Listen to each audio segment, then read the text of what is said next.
Everybody loves somebody sometime. Everybody falls in love somehow.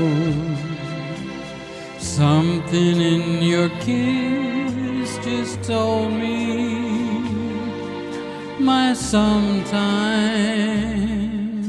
is now. Everybody loves somebody someplace. There's no telling where love may appear. Something in my heart keeps saying my someplace is here. If I had it in my power, I'd arrange for every girl to have your charm. Then every minute, every hour, every boy would find what I found in your heart. Everybody loves somebody sometime. And although my dream was overdue, your love made it well worth waiting for someone like you. If I had it in my power, every boy would find what I found in your heart. Your love made it well worth waiting for someone like you.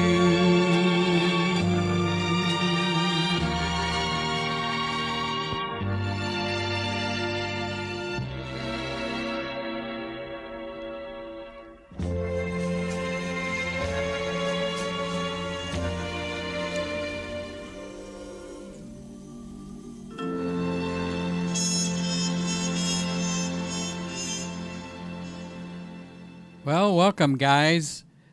We need to switch over microphones. I don't do this part very well, so let's see. I'll say it out loud. You put your left foot in, you take your left foot out, you put your left foot in, and you shake it all about. Woo! You do the hokey pokey, and you turn yourself around. That's what it's all about. All right, so what do I do with this? What is it? Oh, it's a microphone. All right. You need to know that I want to say it's the first time I sang the song, but I actually sang it while I was writing the lyric sheet down. So let's say it's 1.5 times, and there's a couple of things where I have to learn the phrasing. Anyway, welcome to Friday night. What is the date? I can tell you the dates. Not that dumb. I can just look it up. Oh, I got a text from Jim, Monday, and Sammy. Okay, I'm a little bit behind the times. Well, I was running in here, and on my way to the Christmas room, guess where I had to go? Yeah, exactly the last place you'd think. So I got a little behind the time. So I made my Randall Roy exquisite gourmet coffee. It's unique to the Christmas room. Wouldn't be approved by most people. Got ice cubes in there because of Randy. I got coffee with caffeine in there because of Roy.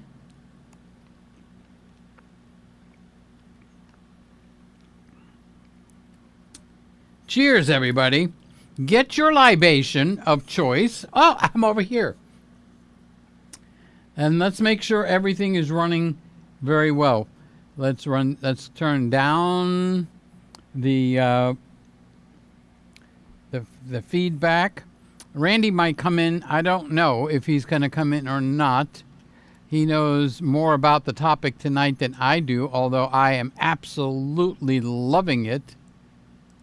And I'll make it so I could see if he pops in or not, if he purdied himself up.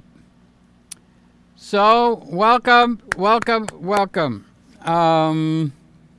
We're talking about a very special and unique camera tonight.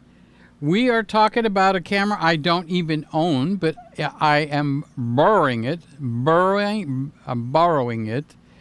And let's move Peter to the left. So, there is people in here because I was hiding all the comments. Imagine that. Imagine me hiding all the comments. I don't know how things got moved around, but they did.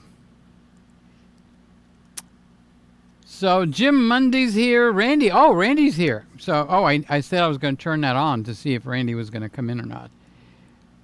Okay, that's not what I'm supposed to turn on. Okay, I've turned it on.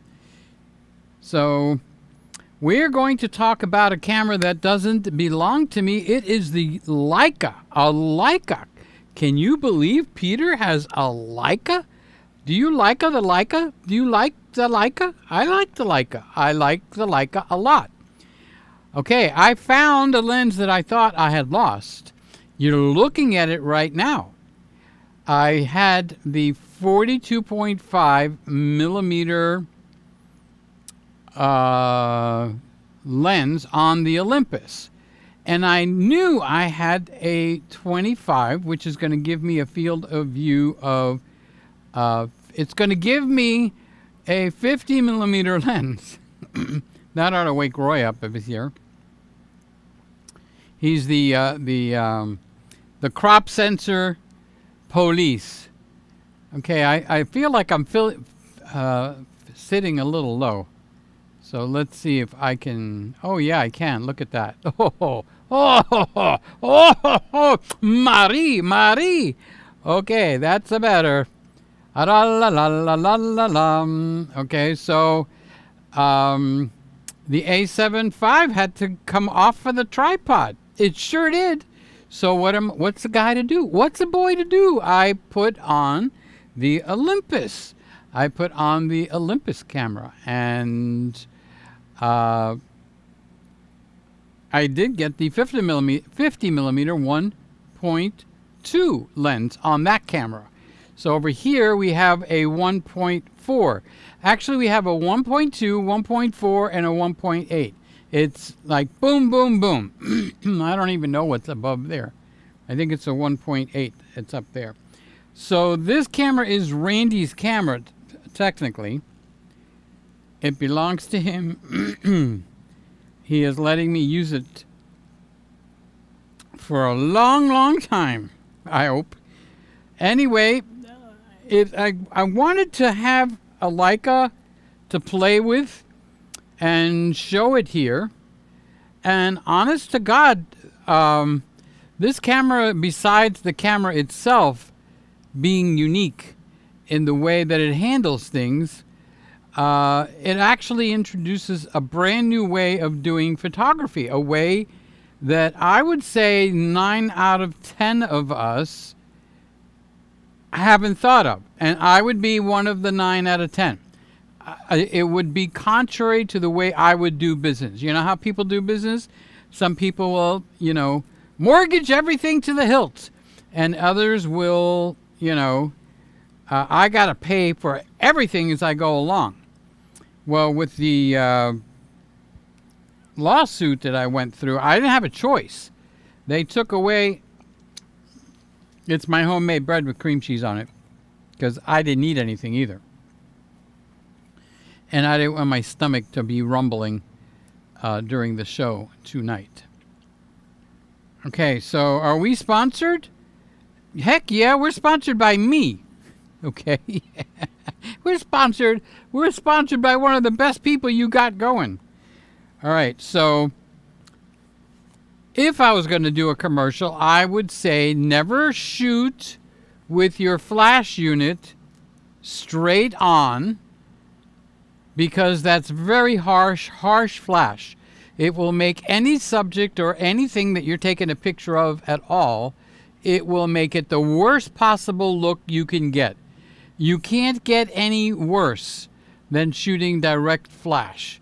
Even if you shoot with no flash at all and the camera brings it in at ISO 6400, it's going to be a better picture than if you shoot with direct flash. So don't do it. I mean, I don't know how more simple I can get. So what's a fella to do? Okay, well, this is what you do. You could take your flash and you can bounce the light. I'm sure you've heard of that before, right? Well, this is not going to work very well up and over here while I'm trying to talk. All right. So you can bounce the light, and you would bounce the light by taking off the little black hoodie over here and slide your flash unit directly into the hot shoe. So would you do that for me, Q3? Would you let me park a hot shoe in here? Okay. So now when you go to take a picture, you definitely look like a freaking tourist, okay? Okay, smile, everybody say cheese, and then you take the picture. Kapoosh! And it's direct light right to the face. Remember, this is my sponsor. Peter Gregg is sponsoring this. All right? So what people do is they go, okay, I got a couple of choices. I could take out this diffuser thingy, okay, and I can bounce the light by aiming the flash up.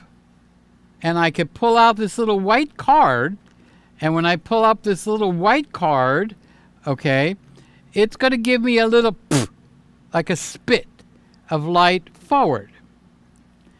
And again, you go cheese, okay, and again, you're going to get an picture because it's really not designed to do that. And what happens if you decide, oh, she looks really pretty, or oh my God, he's so handsome, and you turn the camera sideways, where the hell is the light going? It's going to blast Uncle Bob over here right in the eye, because look, the light is coming right out the hole. Kabam! No. That's not going to work either. So what you have to do is you have to go to Uncle Peter, and he'll tell you what to do. So you will buy a flash diffuser. You could buy one of maybe 200 different brands. But lo and behold, Uncle Peter makes his own flash diffuser, and he sells them. He sells them online. Where, you say? Well, what's Peter Gregg's name? I don't know, but if you can figure out what Peter Gregg's name is, then you could figure out where you can go, and you can buy Uncle Peter's flash diffuser, and it's called a betterbounce.com. And when you go there, you will see that he sells these flash diffusers. See, I'm doing it in third person because I'm sponsoring myself, okay? So what's unique about this? Why do I have to buy yours, Peter? Well, you don't. I don't care. You can buy any one that you want, all right? Now, here's the thing. These flashes do a bunch of interesting things. First of all, they will go forward and upward. That's where people came up with the brilliant idea of bouncing the light. That's where it looks actually very amateur again, because if you're aiming it at the person, kabam, you're blowing the hell out of their face, their chin, their cheeks. All of this is going to be shine, shine, shine in the city. Okay, so what you need is the Peter Gregg, a better bounce card. So you aim your light up, you turn your light that away. Okay, now notice when it's this way, you can actually go like this, and the light will stay facing up at all times. And it takes just a split second okay, to actually change the orientation to where you want to take pictures of people, shoot, and then you want to get that beautiful girl and I want to take a portrait shot, so you take it this way. Always take your lens cap off before you take a picture, okay? Now, here's the problem. The $64,000 question is, how do I get light to go forward where you are? Well, I just so happen to have the exact thing you need. This is called a better bounce card, because they've had bounce cards for years and years and years, okay? So what the better bounce card does is it has a Velcro belt that stretches, boing, boing, boing. You can't really see it stretching that much. So you put it on here. I'm sure Scotty is watching with bated breath because he is dying to know how a better bounce card works. And then you put it on while your flash is sideways. Okay, then take a quick look. Does it look all square? Now, what happens is you've transformed your flash unit. The poor little baby, now it's doing twice the work. Well, why do you say that, Peter? Why do you say it's doing twice the work? Because now it's sending all its light upward, and it's going to bounce off the ceiling, and at the same time, it's going to spread it wider, and it's going to bounce off a better bounce card and bounce light forward. So you have two flash units with one. Pretty good commercial, huh?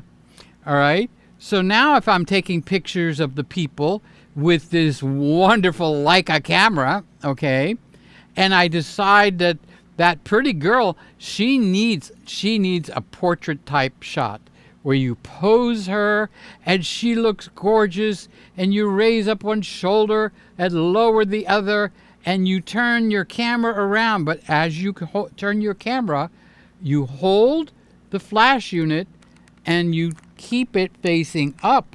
Now you take your portrait shots and you still have light going forward and up at the same time.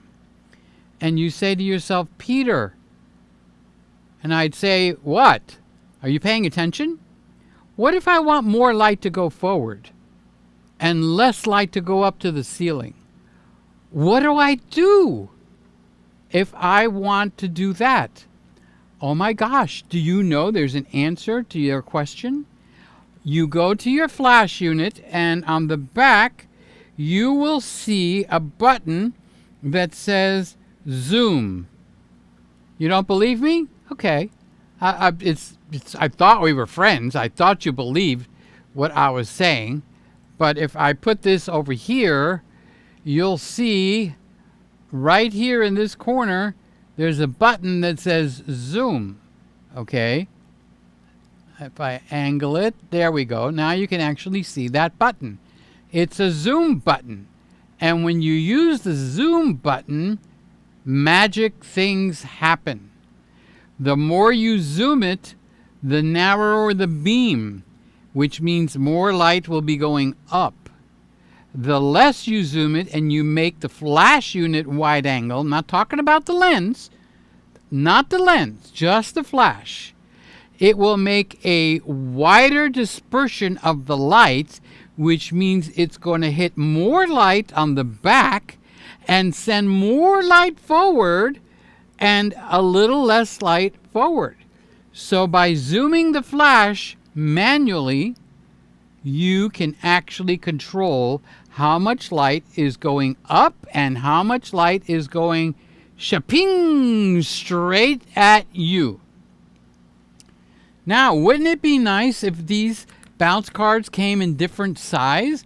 So when you walk around the room, you're not going like, hey, it's me. Look at me. I'm going to take a picture. Well, I'm so glad you asked, okay? And the reason I'm so glad you asked is because if you take a better bounce card, which is made with foam, okay? Did you see how easy it comes on and off? It just slides on and off. It's a Velcro belt, and it just makes it stay there. Okay? Now, the reason I put it back on is I have an ulterior motive. I wanted to show you that if you swing this around and you hit somebody, you're not going to break the small little hot shoe that you got on your camera or the small plastic hot shoe that's mounting this light onto this gorgeous Leica Q3.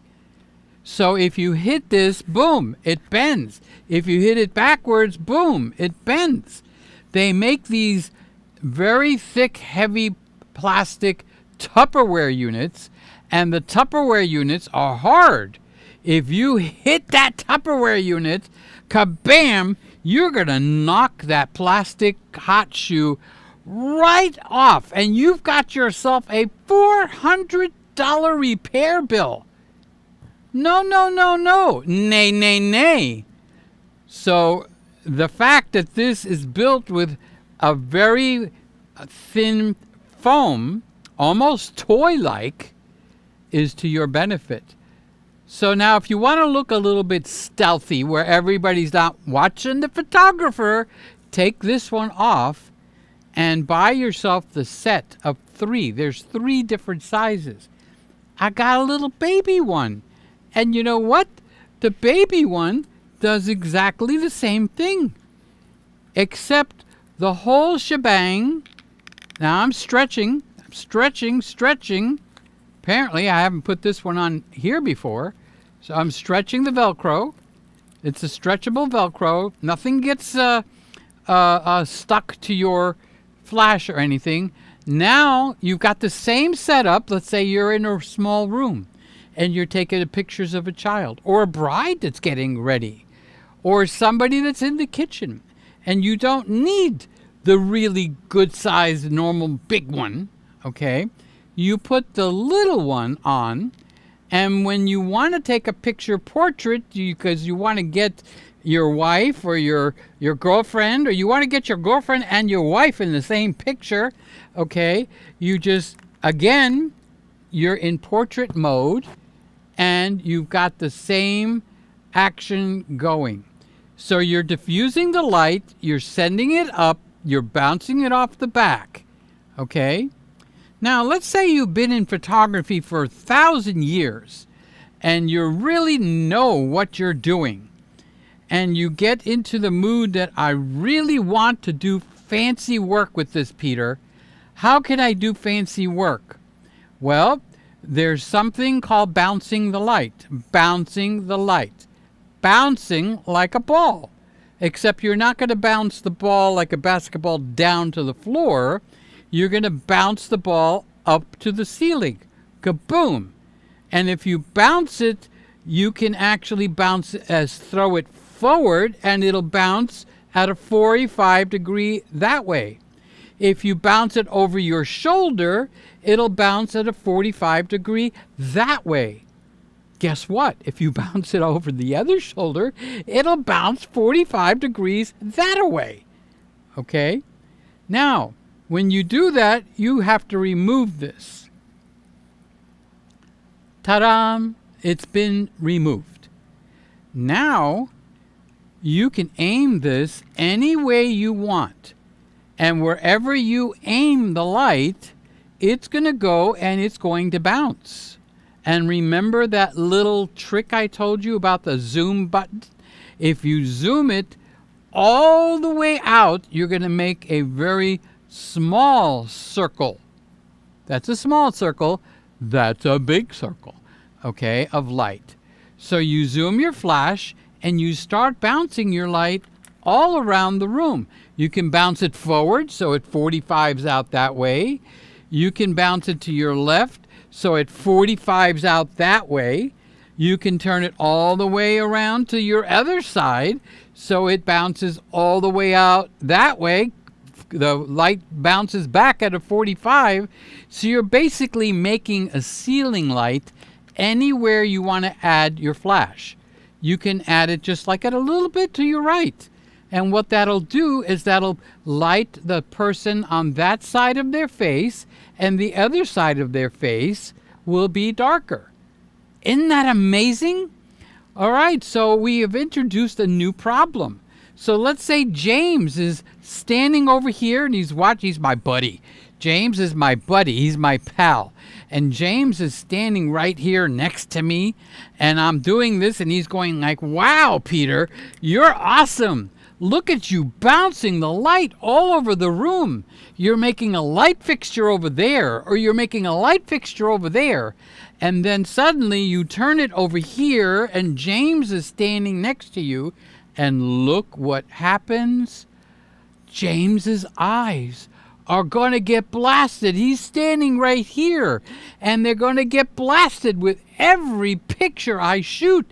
James is going to get angry, and he's going to go and become Elvis, the superhero. And he's going to say, Peter, aim that light the other way. You're blinding my eyes. And I'll say, oh, I'm so sorry, James. I didn't mean to do that. James, by the way, is one of the guys in this room. Okay, I can see his name up there. It's King Kruk. So I'm actually he's helping me on this little show and tell thing. So what's a fella to do? Okay, the bride is looking that way. Okay, or Roy is looking that way, and therefore I want to make a light fixture over there. But James, he's become nasty. Peter, stop flashing the light in my eyes. Damn it. Okay, we need to fix the problem. Okay, we need to make it so that the light that's going out and making a new light fixture on the ceiling is not spilling this way, because James is right here. Right, buddy? Right, pal? I'm patting him on the back. And he's going, just get the damn light out of my face. Okay, so here's what we do. A better bounce card, again, to the rescue. But we're not going to use the small. We're not going to use the large. And by the way, there's an extra large that combines the two.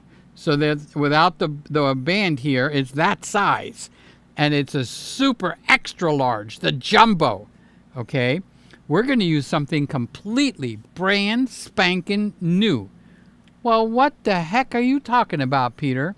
All right, so what I'm talking about is I need to protect my pal over here because he's got a hot temper and he's likely just grab the camera out of my hands and say, I'm just fed up with you flashing that damn light in my face for the last 30 minutes.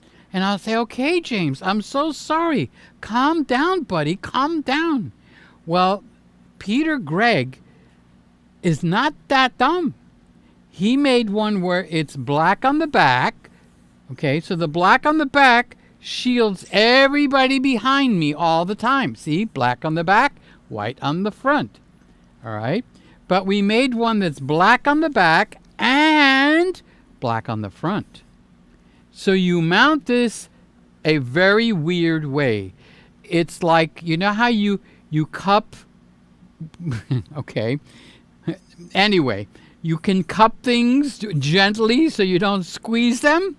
All right. You're going to take the all black one and you're going to cup the light just like this. And you're going to use the stretchy Velcro and you're going to come around. And then you're going to slide this down and get it just in the right position. Now, you put it on instead of sideways, you put it on the wide way. Now, look, when I go to fire over here and James is standing next to me getting all pissed off because I'm flashing the damn light, and everybody else, James got 3 girlfriends with him. And they're getting mad too because this character is shooting the flash in our eyes. And one by one, the girls are leaving and James is getting frustrated. You're making all my girlfriends leave, Peter. I'm going to get really mad. Now look what happens if I shoot a picture here and James is over here. It's cupped. The light is still free to go, okay? But as soon as I raise the camera, watch, just a little bit, not even that much, it completely covers where the flash is emitting its nuclear blasts. And if I straighten the camera out completely and I shoot a picture here, you don't see that white flash anymore. Yet it's free to make my little light fixtures all the way around the room. So this is called the eye shield. All of these are for sale. Hence a commercial. You knew this had to be about money, right? Well, I sell them. What do you want me to do? Okay, can't go broke and provide one for the 9,000,000,000, 8,000,000,000 people in the world. So I gotta charge them something. So you go to PeterGregg.com. You can buy the 3 different sizes of the regular ones, or you can buy the eye shield. Okay, and you get to pick what you want to purchase. I don't say, oh, you have to buy this. Oh, you have to buy that. It's a mix and match. You want all big ones? You want all super big ones? You can do that. Okay? Or you want all eye shields? I just sold a box of 10 of these to somebody in the New England states. So that is the Peter Gregg, a better bounce card, and we used the Leica with a flash unit. And there she is, okay? So remember, don't ever shoot straight out. Get yourself even any one of my competition for a better bounce card flash diffuser, okay? But you can also buy Peter Gregg's. Okay, end of commercial. Thank you very much. Thank you very much. Okay, so let's take the flash unit off of here. Okay, flash unit is off. Now we'll put it over here so it stays nice and safe. We're going to put and save the little black cap, okay, which will keep the camera waterproof, and slide it back in its hot shoe. And that that is the story of a Peter Gregg's flash unit, flash diffuser. I just found something else. I don't even know what it does. That's why I want Randy to come in. Oh, that's so you can do that. All right, got it. All right, so this is the Leica Q3. Leica Q3, baby, okay? This camera is more than $3,000 if you wanted to buy one. It's more than $4,000 if you wanted to buy one. It's more than $5,000 if you wanted to buy one. It's more than $6,000. All right. It's a Leica. What can I tell you? All right. So I got so excited with that flash diffuser from that guy, Peter Gregg. Oh, by the way, the link, PeterGregg.com, is in the description below. Plus, everything that we're talking about here is in the description below. There is a description below, okay, in case you didn't know.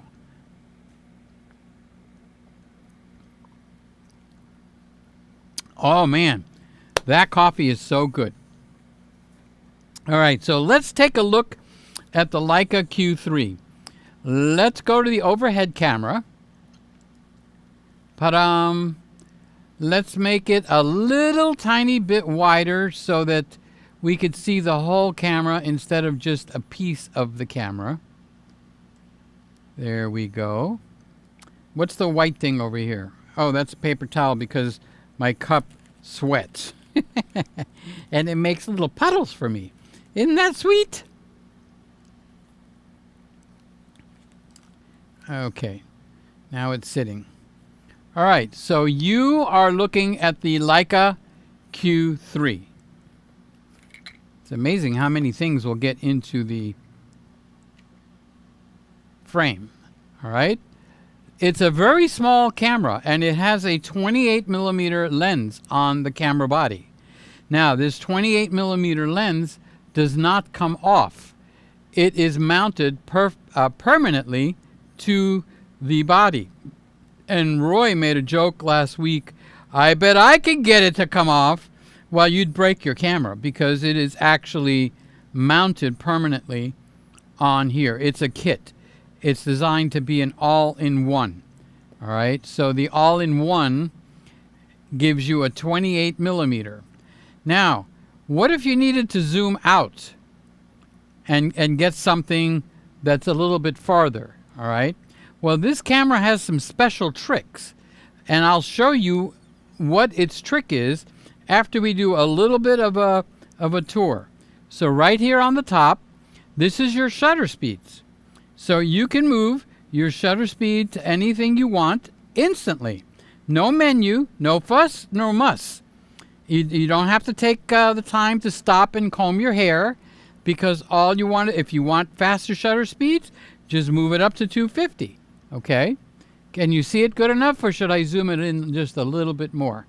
I'm going to zoom it in just a little bit more. Okay? So you have a permanent ability to have a direct access to your shutter speeds right there at the top. There is no menu involved, okay? And it actually just goes. Well, what if you wanted to change the mode of the camera and you wanted to go to shutter priority, or you wanted to pick, let the camera pick your shutter? Well, you can go and keep going and keep going and keep going. And I don't know if you could see it, but there's a little, I'm going to try to reflect it. There's a little A there. You can almost make it out now. Now, when you put it to that A, which is an orange, dark orange color, okay? Not bright and outstanding, but it's right there. And if you turn it, you automatically go to 2,000th of a second shutter. If you turn it back to automatic mode, now the camera will handle, by its own metering wizardry, it's going to handle what shutter speed you can shoot at. So why does that matter? Many, many times, I would say 70% of the time, I will put it into a purposely high shutter speed, like 250, or if we're outside, it's going to 500. So when you got kids running around and you get these perfect shots and you had it in P mode for your camera, okay, the kid's not going to be blurry as hell because it picked too slow of a shutter speed. So I'm going to pick a fast shutter speed, okay? Now, what about the f-stop? Well, look here, looky here in the front. I have the same configuration with the f-stop. Okay, I can go to 16, and I can go all the way down to the widest, which is 1.7. So I have full controls right here. No menus needed. Thank you very much. Okay, and what if I want the camera to pick the f-stop for me because I want to force it into that faster 500 shutter speed? Well, it also has an A right there. Just move it over to the A, and shabam, you are in aperture automation. So right now the camera is going to shoot at 1/500th of a second, and it's going to automatically pick the aperture for you. That's why this camera has become a very beloved street camera, because with just a couple of flicks of a dial, I'm in automatic for my f-stops. And then if I swing this around, I'm in complete automatic for my shutter speed. Very quick. Okay, so now there's a bunch of guys over there, and they're playing volleyball in the sand at the beach. I'm in Miami. Humor me. Okay, they're playing on the beach. All right. Well, these guys are running and hitting the ball so freaking fast, their body's going to be a blur. Blip, that's it. All right. Well, I'm going to swing this down to 1,000th of a shutter speed. Now, suddenly the camera is locked in to 1,000th of a shutter speed, 1/1000. Okay. But the aperture is still handling itself. So if the guy goes to go for the ball and he's in the shade, it's going to open up my aperture. If he goes out into the bright sun, it'll bring it all the way down to, what do we got? F16. Okay. So I'm over here. I don't know why I'm looking over there. So we suddenly have the ability to control the camera very, very easy. That's the strength of what they call a street camera. And these cameras, most of what you've got does the same thing, but all of that is buried in the menus. You've got to hit your function button, go over, find it, change it, and come back. With this style, you just flip it. It goes. That's it. No hesitation. Shutter speed and aperture. Okay? So now let's look at the top of the camera. This is the button. Okay, I guess I ought to turn the camera on so you can see the top of the camera. I see it perfectly fine. Okay? I don't know if you can see it, but on the top of the camera, all right, this is your shutter. This is your on and off. You turn it this way and it turns the camera on. So again, it is actually designed for very quick photography. It's called street photography. And other cameras will do this also. They're just more buried in how you turn it on and off, how you change your shutter, how you change your aperture, okay? And also, there's a third thing that you have complete control over, and that is you can go into a macro mode. See where it says macro there? Or you can turn this, and now you're in a regular mode. So you can go from taking pictures anywhere in the world, or anyway on your little volleyball court, or your living room, okay? Or you want a picture of your thumb, like that. Gee, ain't that a gorgeous thumb right there? All right, you just turn this over to macro. I need to do it on here, okay? That's the normal setting, and it goes into macro mode, all right? Now, if you notice, it also gives you a different distance, I don't know what you call it, metering there, okay? And it also shows you what's going to be in focus if you're here to there, and you also get a focus ring. So you can turn this if you unlock it, I believe. Yes, we are locked.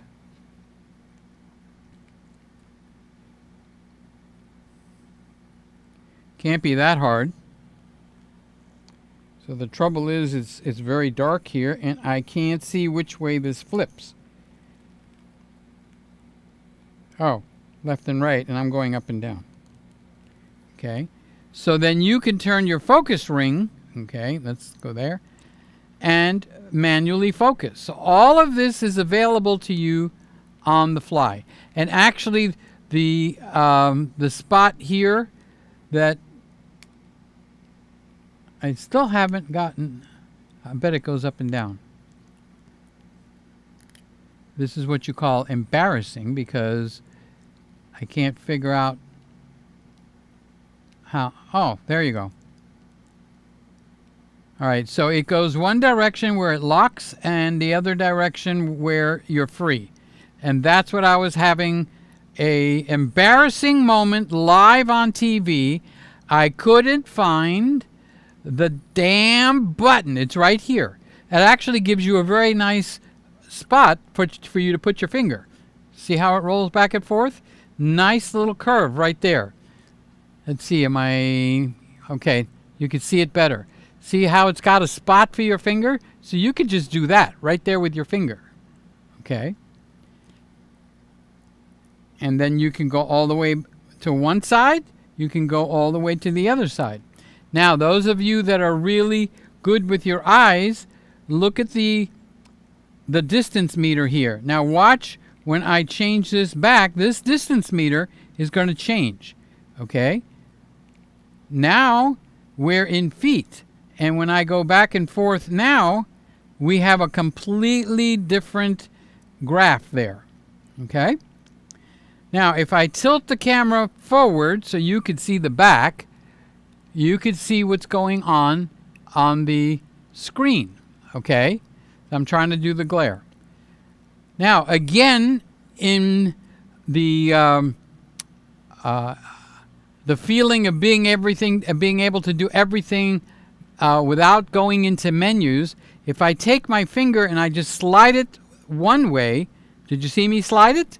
Okay, suddenly I get all these things pop up. No buttons, just the little finger. This finger is very powerful. Okay, you'll be amazed what you can do with the finger.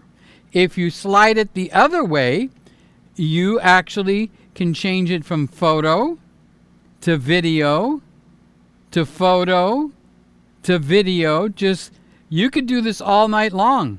Okay, it's kind of like you're stroking the camera. Row, row, row your boat. So if you want to go from photo to video, do you see how it's done? You take your very special finger, slide it across. Now I'm in photo mode. Every picture that I go to take now is going to take a picture. But what if I want to go and I want to go to video? You know the answer to this, okay? It was a trick question. Stroke the camera like that. Stroke it like that. Now, if I push the shutter button, where it's right here, okay, we will go into video mode. So far, everything has been designed so that you don't have to go into menus. But what if you want to go into a menu? Okay. Well, the other thing is, you see there's your focus spot right there. All right. You can tap anywhere on the screen. Again, no menus needed, no joystick needed. The camera does not have a joystick. Okay. You want it to take the picture there? Oh my God, that was so hard. All I had to do was tap there, and now it's going to take the picture. Okay. If I tap over here, I'm making this closer so you could see. All right. Now we have another trick that we can do. If we slide this, go to photo mode, okay.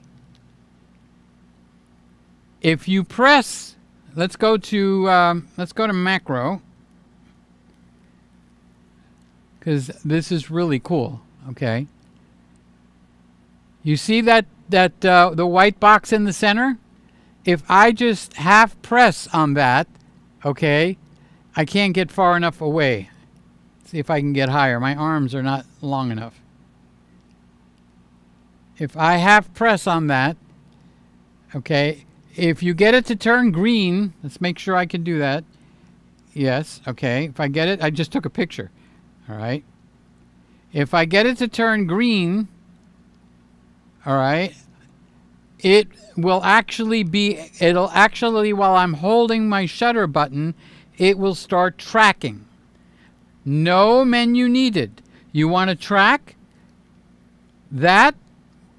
If you half press it on whatever you want to track and keep your finger down, don't take the finger away just because it's feeling good now, okay? You half press it and it goes into tracking mode automatically, okay? Or you just tap where you want to go and away we go, okay? Now, after all that, okay, see right here, it's showing you that I have it set to, the camera's going to go to 2.8. Let's see if I have it on. Yeah, I have it on the automatic mode. It's going to go to 2.8, ISO 6400, 1/1000th of a second shutter speed. Now, where is that shutter speed coming from? It's coming from my commanding the camera to lock in at 1/1000th of a second shutter speed.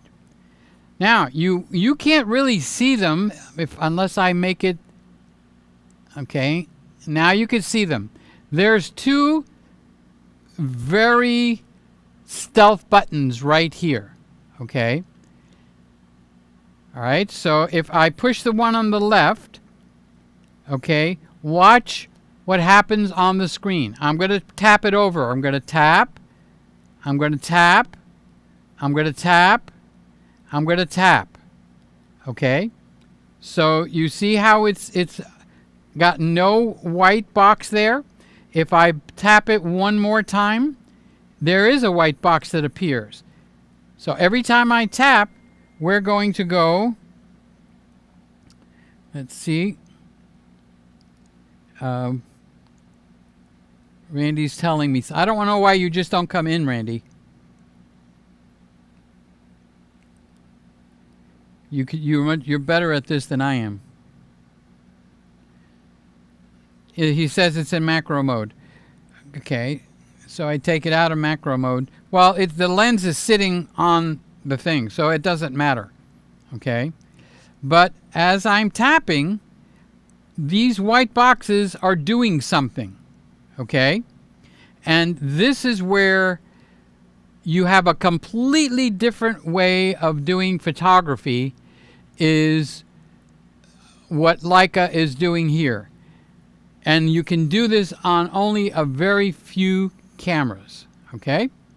But I'm going to come back here because I want to introduce the new way of doing photography. And I would say half the room is going to poo-poo it, but I experienced it for myself, all right? And it's lovely. It's fantastic, all right? It's magical. It's like the Christmas room created it just for you. All right, so let's go back. I want to show you that you have a second button here. Remember? You've got the second button here. Okay. And this button also will cycle you through photo mode, video mode, what's showing on your screen. And if you actually hold it, it'll drop you into a menu. And then you've got the joystick kind of thing, you know, the circle with the enter button in the center. And I can go through all my menus. Now, after all this work, I'm finally in a menu, okay? Until right now, I haven't needed to go into a menu to handle the shutter, the aperture, macro mode, video mode, photo mode, focusing. All of that is on the fly. It's a work of art, okay? And we go through all of these different menus, okay? You got a self-timer, so you've got a lot of the menus that you would get in any other camera, okay? And then, of course, you've got a play button, which when you take a picture, okay, there's no memory card, that's where you would do what you and I know how to do. Contrary to all this new stuff on this camera, you can push the play button and you could just scroll back and forth or use your joystick pad right here to go through the camera, okay? And then you do have a diopter over here. I mean, again, that is a very simplistic thing. All right. So this is what I want to show you. The magic of this camera is a new way of doing photography, okay? So the first thing we're going to do is, let's see what mode I'm in. All right, I want to go to photo mode, okay? So I'm in photo mode now. All I did was had to stroke it. All I do is stroke the camera, and I am now in photo mode. Now, instead of changing lenses, every time you want to shoot something from far and close, they did a reverse engineering. Okay, reverse engineering is they did it backwards. They gave you this lens. You cannot take this lens off. You're married. This camera and this lens, they come together, and it's a 28 millimeter.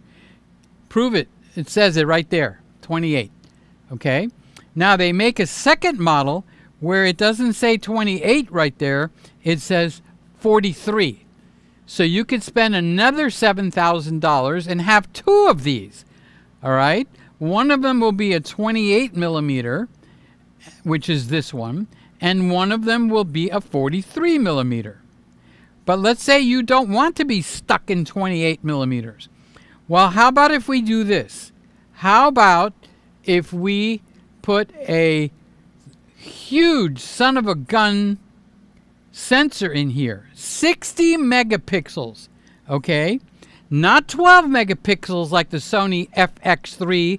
Mr. FX3, you have 12 megapixels. This camera has 60 megapixels, okay? That's a motherload of megapixels. That's a lot of megapixels, okay? Now, instead of changing lenses, let's say I want to put a 35 millimeter lens on here. I want to put a 50 millimeter lens on here. I want to put a 70 or 75 millimeter lens on here. Or if I want to put a 90 millimeter lens on here. That's what the white box is it was showing you, that I was showing you before. I'll show it to you again because I know you have a very short memory span and you're going, Peter, what the hell are you talking about? Get out of the line. Okay, I'll show you again. All right. So I need to go to my Nikon that's above my head. Okay. Now, when I push this button right here, remember? We got two baby little buttons right there. Oh, and by the way, they conveniently put a little spot, a nice, deep, long spot. So some of you guys have a big one. Some of you guys have a short, skinny one. Some of you guys have a fat one. Okay, get your mind out of the gutter. I'm talking about the thumb, okay? The thumb sits right in that little canal designed for the thumb, okay? Now, if I push this, I have just switched it from 28 millimeters. Now it's going to crop in automatically to 35 millimeters. If I push the button again, I am now cropped in to 50 millimeters. Okay, let's put this so you can see it. If I push it again, I am now cropped in to, I think it's 75 millimeters. And if I push it again, I am now cropped into 90 millimeters. And the reason we can do that, and if I push it again, it goes back to the full frame. There's no crop at all. So instead of taking the lens off, going to your bag, making sure you don't drop your lens on the floor, making sure you got another lens and you don't want to get sand in there or dirt or dust, so you always hold your camera down when you're changing your lens. No. We're going to do this ass backwards. We're going to put the mother of all sensors in here, 60 megapixels, all right? And we're going to push a button, crop again, push a button, crop one more time. Oh, my God. Crop the button. Oh, my God, Uncle Bob, what the hell are you doing? Now, only what's in that little white box, the white box, not the focus box, okay? Not that one. Where's my pen? There it is. Okay. Not the focus box, okay, but this white box here. Now, only what's in that white box is actually going to get recorded, and when you push it again, you're back to the full screen. So now you got the full screen, all 60 megapixels. That's the other thing that happens because you have so many megapixels. You are just megapixel rich. You're a rich bitch. Da-da-da-da-da-da-da. Oh, sorry, we don't do that here. All right. So as you crop it, Randy will put it in there somewhere eventually. It goes all the way down from 60 megapixels. It goes all the way down to a 5 or a 6 megapixel image. Okay, so before you squawk like a bird and make yourself look like an idiot, okay, the $4,000 A7S Mark III is 12 megapixels by itself. Before you crop anything, if you do, it's starting with 12. So they did a power move here. No changing the lenses.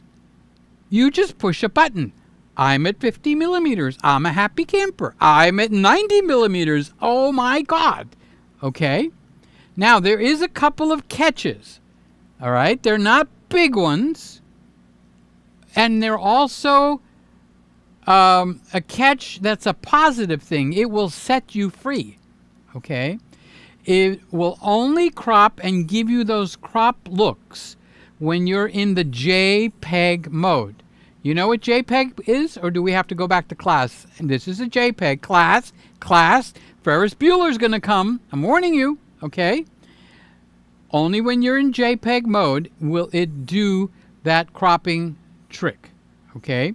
When you're in RAW mode, which, by the way, this camera shoots DNG as its RAW mode. You know what the beauty of that is? You don't have to wait for anybody to catch up. You don't have to wait for Lightroom to catch up when they come up with a new. It's in DNG. Everything accepts DNG file format.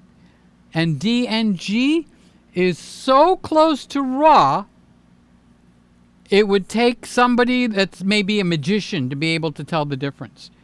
If I had a choice to use RAW or DNG, shebang, shebang, shebang, I'm on DNG.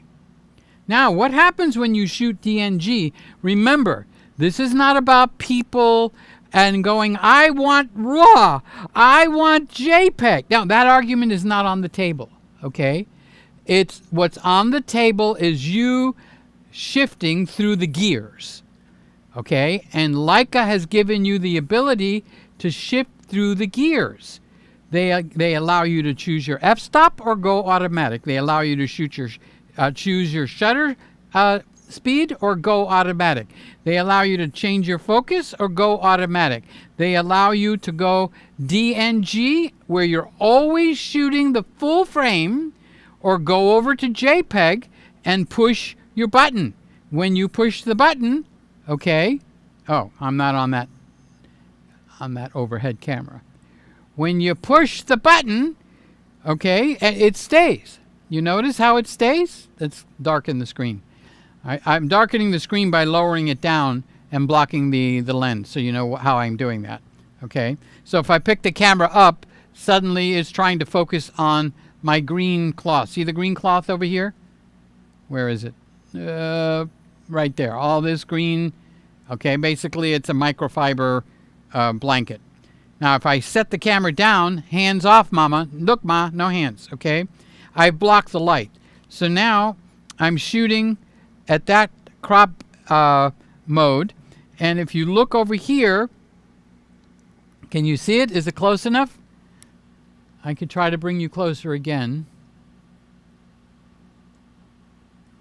All right. All right. Do you see the 35 right there?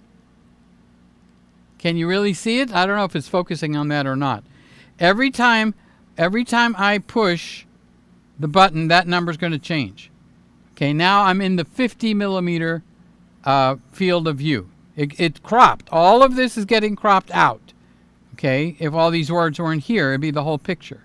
If I push it again, we're at the 75 millimeter point of view. And if I push it again, we're at the 90 millimeter point of view. If I push it again, we're at the 28. So it will just keep cycling. How quick is it to cycle through, okay, 28, 35, 50, 75, 90? You can't change a lens that quickly. So that's what I meant when I said it's actually doing this like a reverse engineer, where instead of changing lenses, it's changing sensors. But it's not changing the sensor, it's cropping the sensor. And as you crop the sensor, let's see if Randy put it in here. I'm going to take a quick look through here, and I'm going to see if Randy put the megapixels that happen, so you get an idea how much you're cropping as you do that.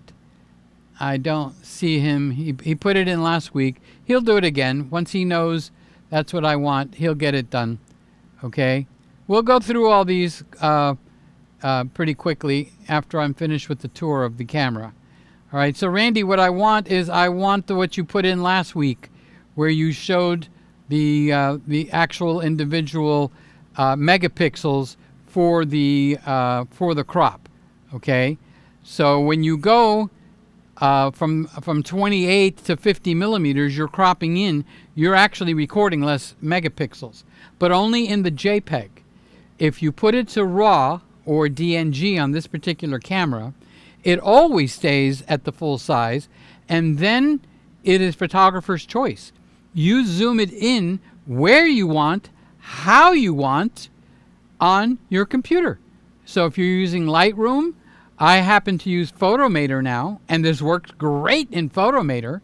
I have done so many pictures with this now. I am loving this camera greatly. Okay, he just popped it up. I'm going to pop that up on the screen. Okay. Okay, so the Leica Q3 uses its 60 megapixel sensor to offer in-camera digital crops. Okay, they are 28, 35, 50, 75, and 90. All right, so he's looking up now what each one of these is going to coincide with. Every one of those numbers is going to be a different megapixel camera. And Randy's going to pop that up as soon as he hunts it down and puts it up there for me. Okay? So when I say Randy, you see over here it says Randall Brander. He's my buddy. This is his camera, by the way. He's allowing me to use the camera for a little bit so that I can experience the Leica. Okay? So it goes from the full 60 megapixels all the way down when we go to, okay, he just put it in.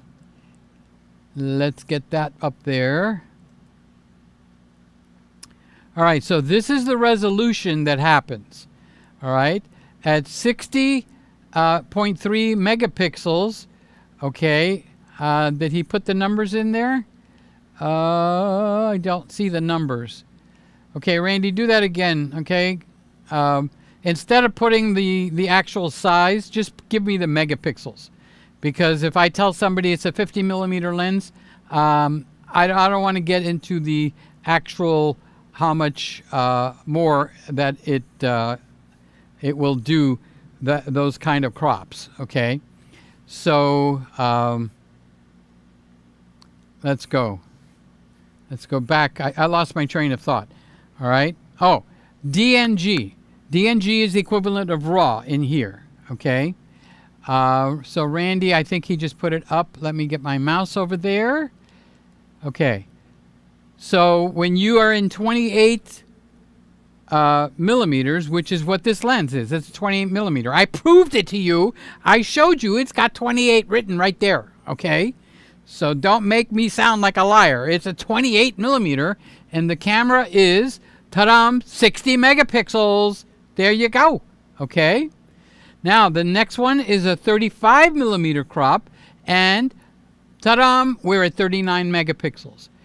50 millimeter is 19 megapixels. 75 millimeter is 8 megapixels. 90 millimeters is 6 megapixels. And before you start balling your underwear into a wad, you guys that have the FX3 or the A7S Mark III, okay, you actually, or the EV-Z1, you got 12 megapixels before you even crop. You didn't crop yet, okay? Which means you either use the camera at 12 megapixels all the time, or shut up. Shut the FFF up.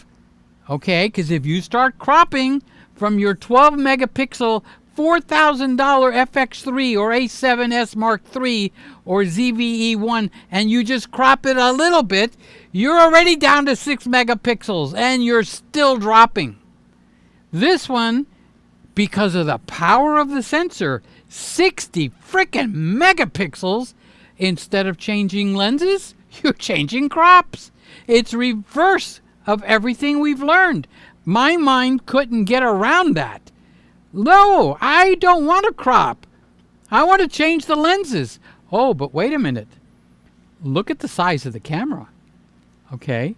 I don't have to have a big male-looking lens on there, where as soon as you raise the camera up, all eyes go straight to you. You raise this camera up, people are not even going to notice. Just shoot. Get that shot. Gonna get that shot. Oh, I just shot a picture. Stop pressing the trigger, Peter. So you can either look at it through here, or I can look at it through the viewfinder. Okay? I like to just glance, aim, crop, later in Photomator. Hey, that rhymes. Or Photoshop for most of you, not Photoshop, Lightroom for most of you that use that. Okay? I also use something called Neo. I use that a lot. Photomator or Neo. They both process it. They both process DNG. you don't have to wait a day. You don't even have to wait a half a day for anybody to update your computer software for you to shoot the new crop, let's say the A7 Mark V. I still cannot shoot a raw photo there. Nothing will allow me to process that film. I can't change anything. I have to change it into a different kind by downloading the free Sony software, which I don't want to do. I want my software. I'm used to it. Okay? So I want my software. And the one that I use the most is called Photomator. Where did that come from? It came from Apple. It's an Apple. It's an Apple photo Lightroom imitation, or competitor is a better word. All right. So you could buy it, no monthly subscription. I paid $79 for Photomator completely outright. And I could do anything you can do better. I can do anything better than you. No, you can't. Yes, I can. No, you can't. Yes, I can. Think I'll write a song. I can do anything you can do better. I can do anything better than you. No, you can't. Yes, I can. No, you can't. Yes, I can. That's a real song. Look it up. Okay? I can use Photomator, and I'm perfectly happy. I also have a program called Neo, N-E-O. Okay? I don't know the price on that one. My voice is getting dry. So just hold on one quick second while I have some Randall Roy's Special Blend Christmas Room coffee.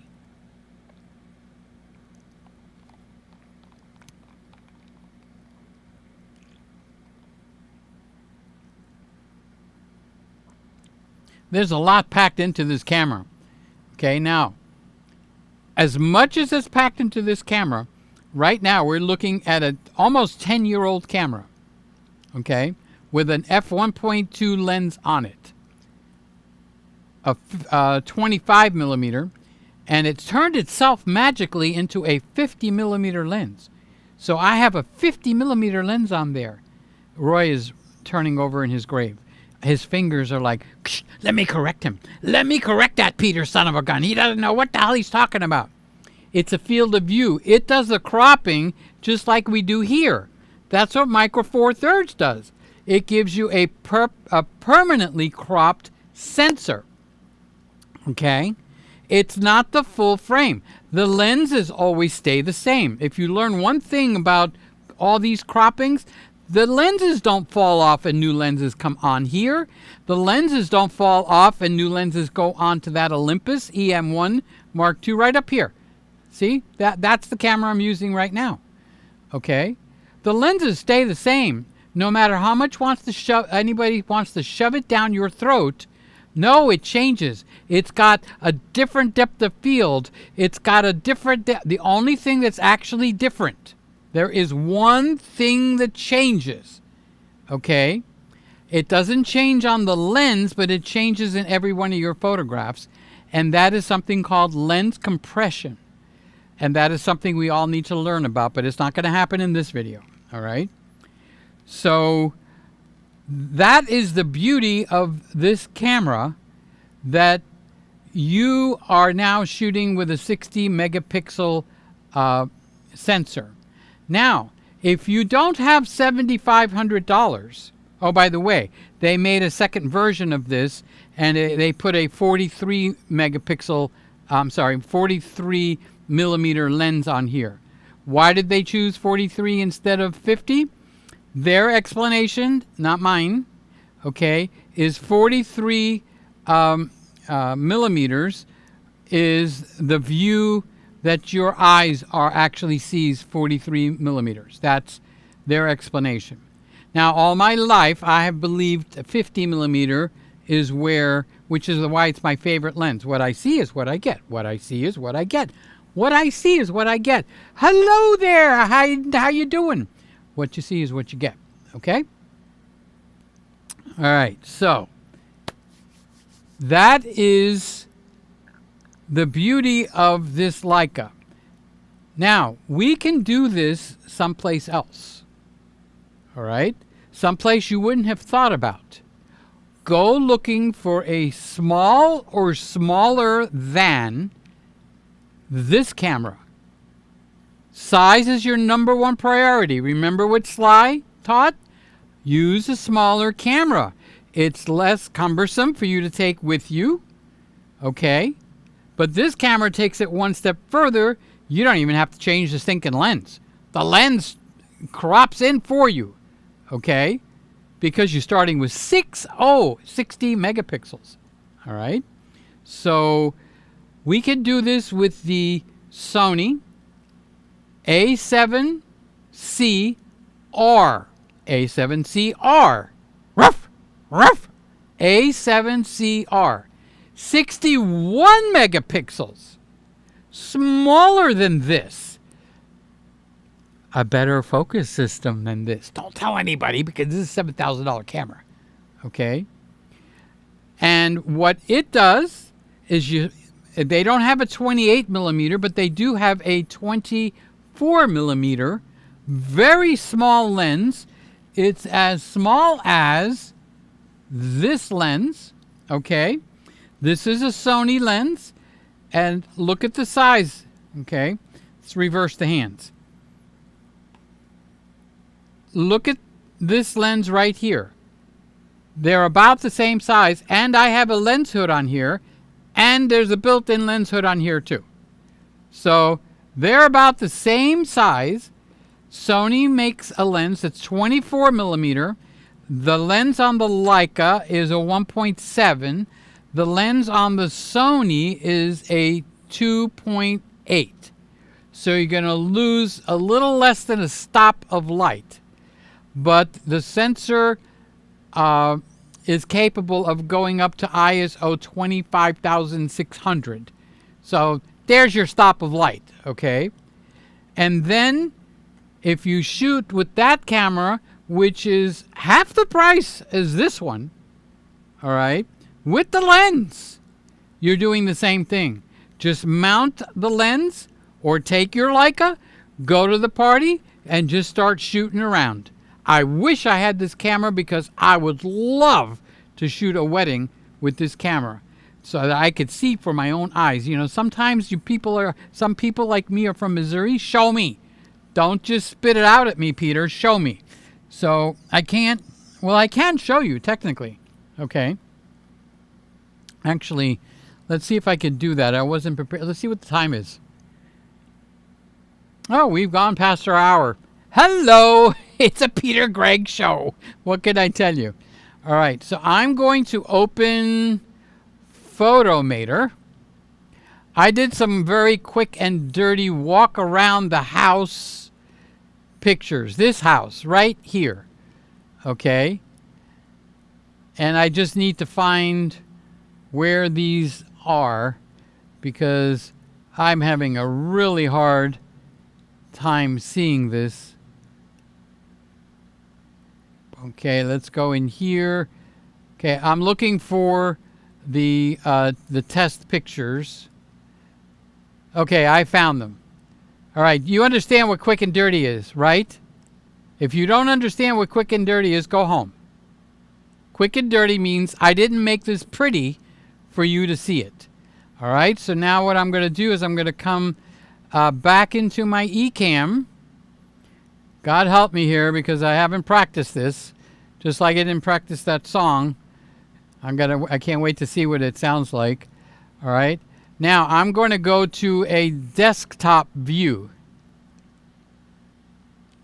As soon as I find it, keep your pantyhose on. Golly gee whiz, Batman, you make me so frickin' nervous. Just be kind to the old man, okay? I'm looking for desktop. And you know why I can't find it? It's not up there. It's down here. Okay. All right. So now this should take you to the desktop. And it didn't. Make a liar out of Peter. Why don't you? Okay. Now what I want to do is I want to go to the desktop. And I'm going to double check and make sure it's actually showing you the desktop. I got to take a sneak peek in here. No, it's not showing you the desktop the way that I want. Let's see if I could turn the bubble off. Okay. No bubble. No bubble. Well, maybe I'm not going to show you. I thought I was. I thought I was going to show you. Let's see if this desktop view will give it to you. Yes, it does. All right.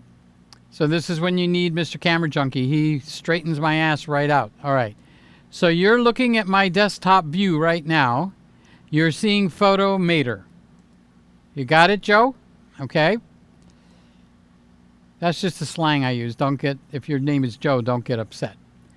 All right. So these are raw files from the Leica, meaning it's actually a DNG.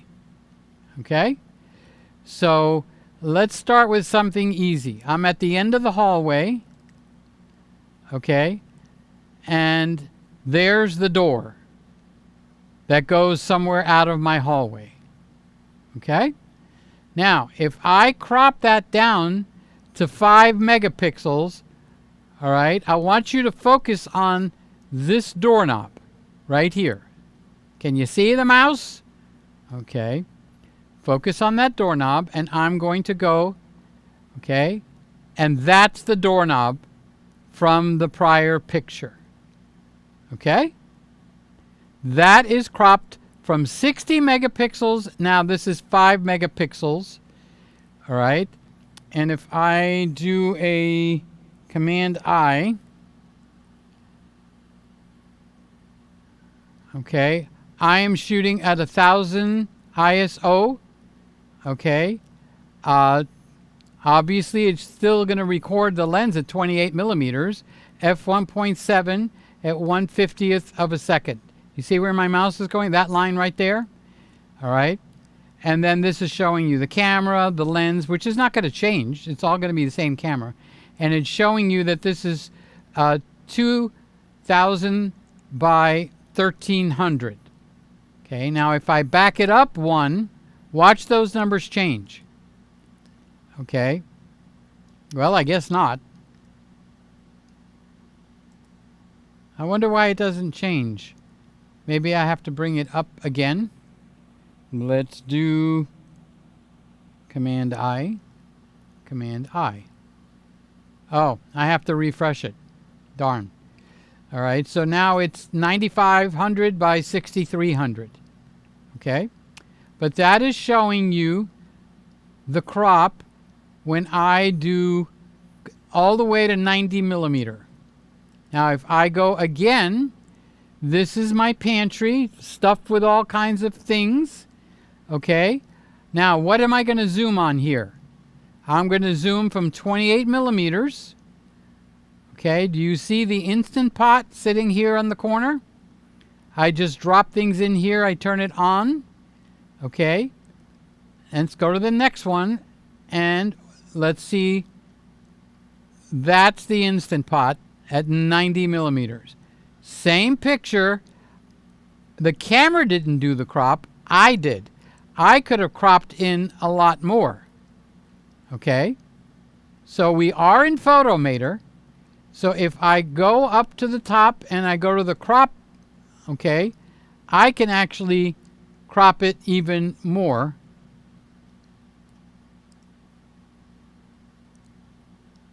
Put it in the center.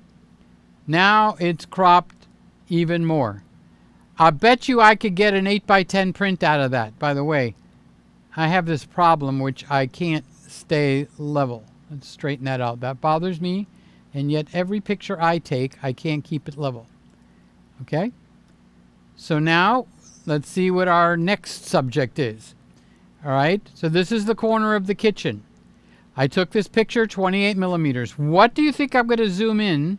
Because the DNG only shoots the full frame. It will not crop it for me. Okay? You got that, Joe? If I go to the next one, I zoomed in on the soap. Okay? Now that's not my soap, it's somebody else's. So we went shopping, as you could tell. And this is what I really want. But I took all of this. I didn't change the lens. I changed the crop. And look at how clean that is. Okay? So there's your 1-to-1.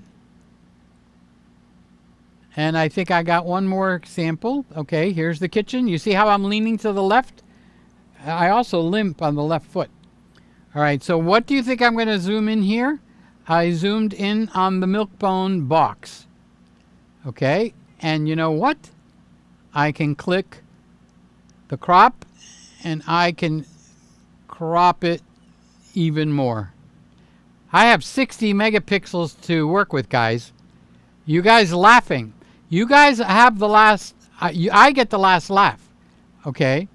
Because a lot of people, what I'm showing you is actually blasphemy. You don't crop your pictures and throw away your pixels. Now you do, okay? And I'm waiting for Sony or Leica to come out with 100 megapixel so I could get even more cropping room. Okay, so I'm looking for the A7R, okay, to come out with a Mark II, and instead of being 61 megapixels, I want it to be 90 or 100 megapixels. This is a revolutionary way to shoot, all right, because you're not flopping lenses around. All right, so I took a picture of the family room. What do I want to zoom in on? Okay, now once you get used to this a little bit, you will start putting what you want to zoom in on to the center of the image, because I don't care if you've got a $40,000 Leica lens, the center is always sharper. Okay, so let's see what the great and mighty Oz, he focused on the flowers. So I cropped in on the flowers, and that's a perfectly usable, gorgeous picture, Leica colors. See the flowers right here? You notice how they're kind of in the center? That's because I knew when I took the picture, that's where I was going to zoom in. Okay, so if I want to zoom in on this white flowers here, I could do that. Okay, it's not going to be the sharpest part of the lens. So if I come over here and I zoom in a lot, and I go over to the white flowers there, okay, that is not using the premium part of the lens. It's still going to do good. It still looks clean and sharp. It'll still print a really good picture, okay, but you're much better off coming to the center of your image, okay, and doing your crop right there. Let's give it a really crazy crop, okay? Because we can. Whoops, stop doing that, Peter. You're making me dizzy. All right, so now I've cropped on that flower. Pot, vase, arrangement. Okay? Still looks gorgeous. I don't know if this would give me a nice clean 8x10, but it'll give me a nice clean 5x7. Not only will it give me a nice clean 5x7, I'm not putting no 5x7 print in a wedding album. Okay? I'm going to put a conglomeration of prints of Aunt Sally, Uncle Bob, and put their faces all around up close. Never change the lens. That's the magic of what we're doing with this Q3. Beginning to sound like a Q3 salesman. All right? All right, here's the question. What did I intend to take a picture of here? Okay, put your bets on the table. This is card night. All right, so you boys, come on. All right, let's see what I did.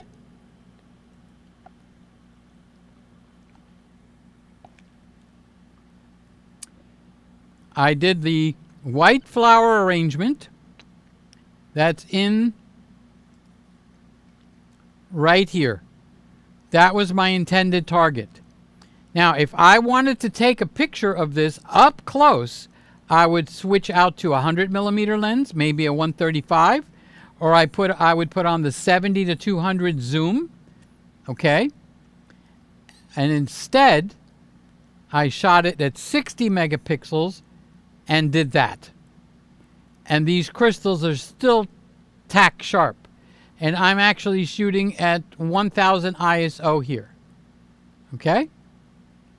So are you beginning to see the power here? It's a little on the crazy side. Okay? It's a completely different way to shoot. All right? So let's come out of here. Now, after I did that, I cropped all these. I got all relaxed. Then I said, I'm just going to take some pictures. I want to see the Leica color. Okay? So now, what I got here is not the pictures. Okay, so these are the pictures that I want. Okay? So this is the Leica colors. Okay? And again, all right, so when this here is 9,000, that's the full. So I have cropped this to make this pretty. Okay? Now, I'll go to the next one. I have taken it, Leica colors. It's gorgeous. I even have background blur. Okay? So you're beginning to get, you don't even have to agree with me. It takes a moment for it to load the entire frame. That's why you see it blurry and then it comes in sharp. So I intended to shoot this picture. Okay? I shot it fairly close. I did crop it some. All right, so let's do Control I again. Bring it back in. Okay. So this is cropped to what? 5,000. 5,000 by 3,400. 5,100 by 3,400. So this has been cropped because I basically will take and put my pictures. If I open this up, this is sitting close to the rule of thirds. I believe in the rule of thirds. It's not in the middle like a snapshot like you tourist type of people out there. Okay? It's actually sitting on the rule of thirds. That's how I cropped it. Okay? And look at the Leica colors. This is ambient light. Very, very low light. Look at my ISO in my little box over there. Okay? This is a close-up of that. All right? Again, it's somewhat cropped. All right? This one is sitting more in the center. I broke my own rule. Okay? And then I just start walking around, taking pictures. I told it needs to shoot at 1.7. All right? And I'm just going through. All right? So this is what's in focus, the statue head. All right? Now, this is actually a nice art print. You can print this out on your wall. It's moody. It's got lots of bokeh, blurry areas, and it's got the statue of, let's say, Armatius or Julius Caesar or whoever the heck that white guy is. My mother collected all this stuff. Okay? So I just framed this, and the Leica colors are just drop dead gorgeous. Okay? This one, I focused on the center guy. This one, I focused. Can you tell where I focused on here? And can you tell where it's sitting? Let's bring in the zoom. It's sitting on the rule of thirds, right on this line right here. Okay? So you notice how each one of these could be art pictures, even though they're stupid things, because you and I know I just walked around the room. These could be art pictures in a hotel room. Or you could put them on your wall. Okay, now that kind of looks to me like it needs to go like that. Better, okay? So these are artificial flowers, by the way. And I don't know, that is the last one. All right. So now I'm just starting to play. All right. Now I did that flower. All right. So now that flower actually needs to be processed a little bit. It's not standing out. Okay. So let's process it together real quick. All right. I'm going to come in here. All right. What's my focal point? Always, always, always go with the focal point before you start processing your pictures. That big white flower is my focal point, okay? So what I want to do is two things. I want to create 2 layers, okay? I'm going to use the brush, okay? I'm going to pick to work on this flower right here. Okay, now if you make a perfect circle, it's going to look goofy.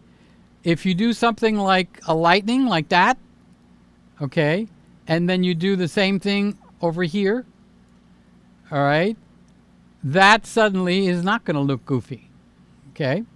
So let's raise the brightness strictly on that flower. So now it doesn't look like I'm raising the brightness on that flower crazy because I did that little zigzag in and out. Now I need a high pass filter here, and we don't have one in Photomator. So if I can mimic one by raising my texture and raising my clarity together to kind of match the texture, and suddenly I have made a focal point on that flower, okay?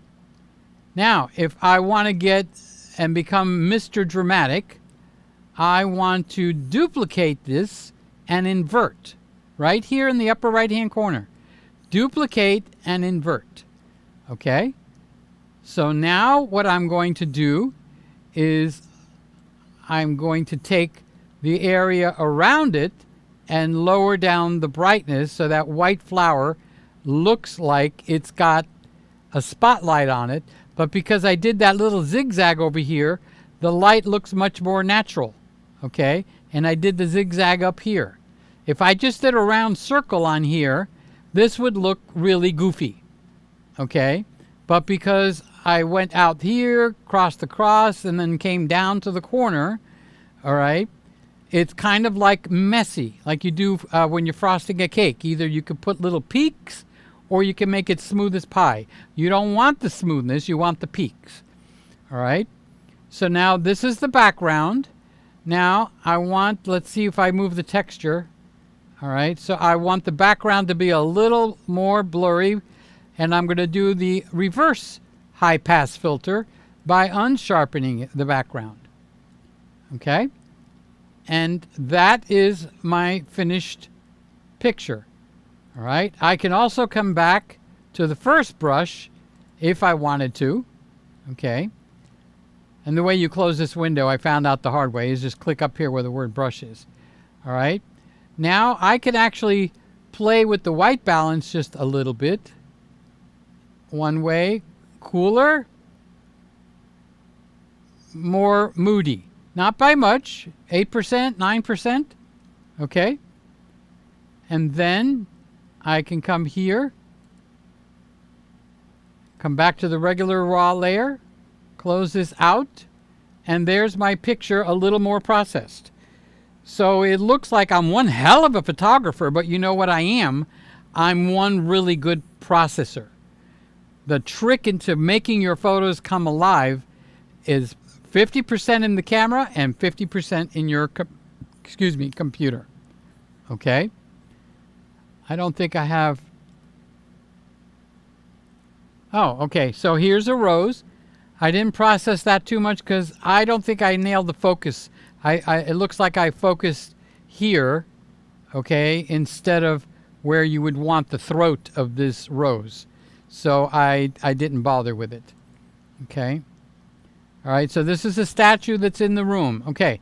So this is what it looks like. So you guys that want to see, how do you process a picture straight out before you even messed with it? Okay. I'm going to come over here, and the first thing I'm going to do is look and see this magic wand up here. All right. What'll happen if I use it? I clicked on it. That ain't half bad. Okay. Now, if I didn't want it, I could click the magic wand again, and it'll go back to the way it was. Okay. So I'm going to get rid of this window so we can concentrate on this. So it's ISO 6400. All right. Here's your shutter speed. Here's your 1.7. Okay. And Let's open and close this so we can see if it's cropped or not. All right. So this is 9,000. This is not cropped at all. All right. So I'm going to close out the information window because it's a little distracting. I still do get the histogram here. Okay. Now, I could just do the exposure area by clicking on that. Okay. See this one here? This is all related to exposure right here. If I do this, it'll do exposure, color, everything all at once. You see how I get the magic whatever here? I get another one here. I get another one here. That's for each section. So when I do it here, it hits all the sections at one time. All right? So now I'm going to make this, it's a statue, guys, okay? I'm going to make this statue, this is the original colors from the Q3. I'm going to warm it up a little bit, okay? Not by much. And the reason I say that is because now I'm going to come down here and now I'm going to warm it up more by boosting the vibrance. Now it's a warmer picture. But this is a snapshot. This is not a picture. Okay? Let's make it into something unique. I'm going to go up and I'm going to add a layer. And it will handle it for me. So the first thing I'm going to do is I'm going to test it and see if it can select the subject or not. Sometimes it can, sometimes it can't. All right, so it did. Okay, so now what I want to do is, let's see if there's anything I want to do with, it's lower. Okay, see, I'm doing extremes now. I'm only affecting the area that was selected as the subject. Okay, so I'm going to bring it down just a little bit. Okay, and then I'm going to do not sharpening. I'm going to do a mimicking of the high pass filter. I'm going to raise this is not a high pass filter. Okay, I'm not trying to pull the wool on your eyes. All right, and I'm going to raise the texture. And I'm going to raise the clarity. Try to match them. All right. So what the high pass filter does is it doesn't sharpen the smooth areas like her forehead, the cheeks, but it sharpens all the harsh edges. So it looks like it's actually gotten sharpened. Okay. So I did that. Now I'm going to come over here.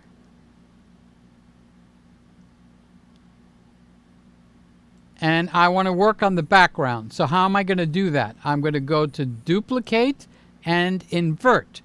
So now I'm no longer dealing with the lady in the picture of this statue. I am now dealing with the background. I inverted. Okay? I'm going to click up here so I can unhide everything that's behind. So it doesn't close this window after you click. I think that's a no-no, but you just click back up here where the main word is and the window goes away. Okay? So I'm going to take and lower the brightness. Let's see how I can do that. Raise and lower the brightness. Exposure. Okay, so I'm going to bring it down a little bit, but I'm also going to bring down the brightness. Okay, see how when I do it here, we still get a clearer picture. All right, now I'm going to go to the shadows and I'm going to see what the shadows do. I don't know. Okay, I'm going to go to the left, going to go to the right. Okay, so I'm going to go to the right a little bit, counterintuitive, because it makes it not so closed, and then I'm going to lower the brightness a little more. So now what in effect I did is I made the imaginary light, I'm bringing it down even more, I made the imaginary light, which I don't have, I made it on her, and I brought the background down. You would do this, I could do this in about 3 seconds. Okay, I have done thousands of wedding pictures, and I learned it in Lightroom, And what made the whole thing as to whether I would buy Photomator or not, it needed to do this exact move. Okay? All right, so now I'm going to close this, and we're almost finished. I'm going to come up here. I'm going to see if I've got a little space to crop. Okay, I want her eyes, like the middle of her eyes, on the rule of thirds. So here's the rule of thirds. I can't do it the rule of thirds up and down, but I could put her eyes basically in this box of rule of thirds. Okay? And this makes it, this can hang on your wall. Honest to God. Might not be your cup of tea of what you would want on your wall. Maybe if I was Catholic, because it looks like the Virgin Mary at the nativity scene. Okay? And maybe I would want that on my wall for that purpose. All right? But we have just made art with all these pictures. Okay? And I don't know why I've dropped down. Okay, there I am.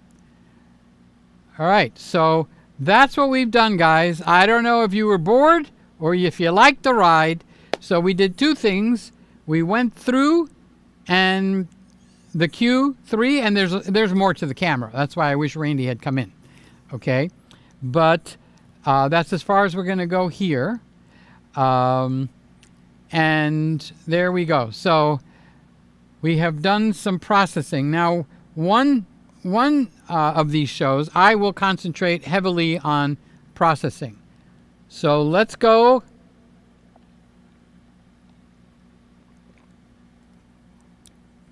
And say hello to my pals. Hi, Jim. Love you. I did get your text, but I didn't respond to it because I didn't see it till now. This is Randy. This is Randy's camera that we're going through. Okay. So he's the one that loaned me his Leica, and he's probably missing it. Here's my big boy, James. I have quite a few big boys. Okay. Here's Howl. Howl has the singing and all that. He's the one that helped me with the microphones, with getting the where I can get it into my domain, because I wasn't able to by myself. Okay, and the reason is there's too many things that are converging on one spot when I sing. Got microphone, got the music, I've got Ecamm, and the computer volume levels. All of them, they're hard to juggle to make it sound good. But Hal's the one that made me. How you doing, Hal? I would sing to Debbie. Just give her a hello for me, because I want to move on. Here's Sammy. He's feeling better. His face looks better. I think he's even able to shave again, because remember, his face, he went to the ER. His face just started to bleed. Like, what's up? We're leaking. Okay. Anyway, I love Sammy. Okay. Blacklisted Filmworks will miss this nice at 2 a.m. Well, this is nice at 2 a.m. Oh, so where are you? Where would you be? You're not in California, you're the other way. Well, just relax. And there's always the rewind. I watch this on the rewind, meaning after it's over, I go watch it to see where I made mistakes. And if it's a major mistake, I'll make a comment in my own comments and say I made a mistake at this time. If it's a minor mistake, like if I called it megapixel when it should have been millimeters, or if I said something off just a little bit, it stays. It's like it is a live broadcast. So anyway, welcome for coming in, Black listed work films. What is that? BLWF. Here's James. Uncle Peter, you're crushing it with the intros. That's on the level of Judy. Oh my God, Judy you can't associate me with a male. Do you think I have a vagina? Do you know what's down there? It's not a vagina. It's the other one. James, do I have to give you a lesson? But thank you for the compliment. I know you tried to do something very nice. So I appreciate that. I love you, buddy. Try to be nice to me. You do like me, right? So don't turn me into a girl. A girl. All right. I'm a boy.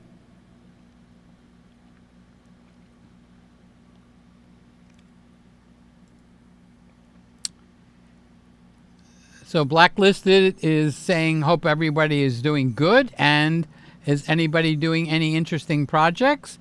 Randy, I'm drinking the Roy coffee right now. It's the Randall Roy coffee. We'll have ice cream later. Oh, don't do that to me. Oh, dear Lord Jesus.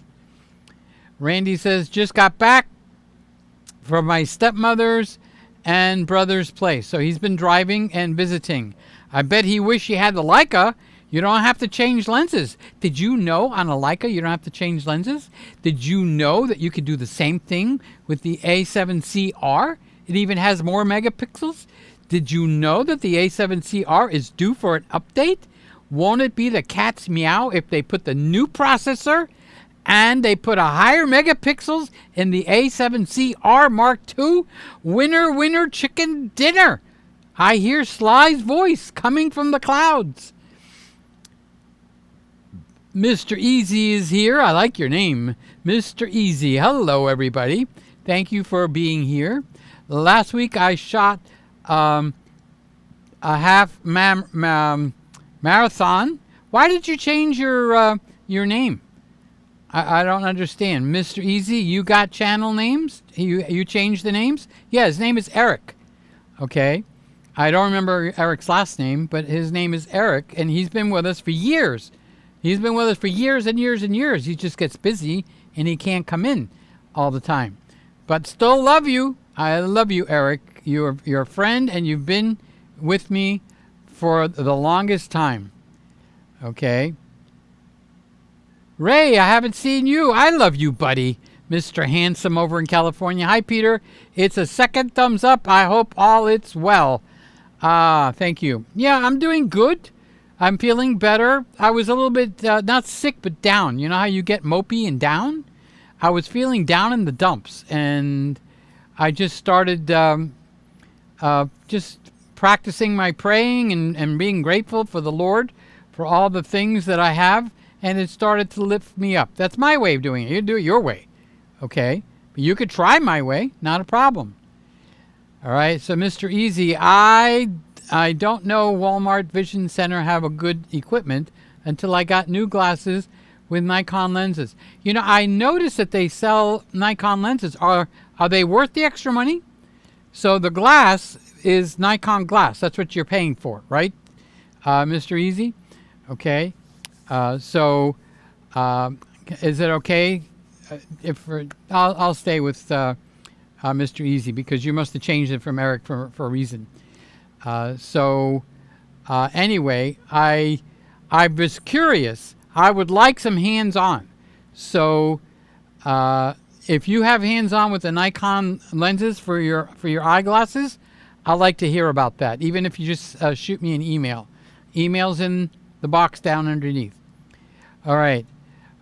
So Miss Bazabon Storytelling. Oh, she's giving me a chuckle. Thank you. Thanks for being here.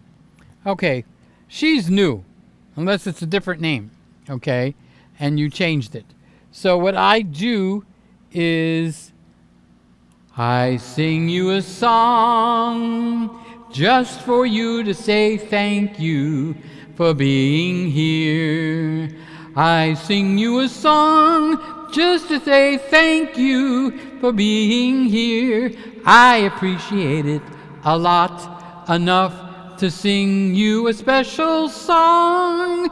Thank you for coming in, and I say thank you, love you a lot. Ba-dum-boom. That's the only thing I can really do for somebody, okay? So I wanted to let you know I appreciate you. Uncle Peter, you mentioned the lenses on your current lenses are Leica. How do you like them? They are the ones that go on the Micro Four Thirds. Okay? So the Panasonic ones that are high-end are usually Leica. They actually give you a different look, like a Leica look. Then the other ones are Olympus, like the one that you're looking at now. It gets close to the Leica look, but not quite there. Okay?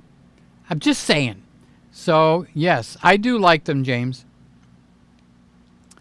So, Miss B is saying nice. I know this was like an hour ago, but she's saying nice to me singing to her. Roy says, last time I bounced the speed light, it broke in half. Okay, now say something positive because you've got the experience. I want to hear from your experience.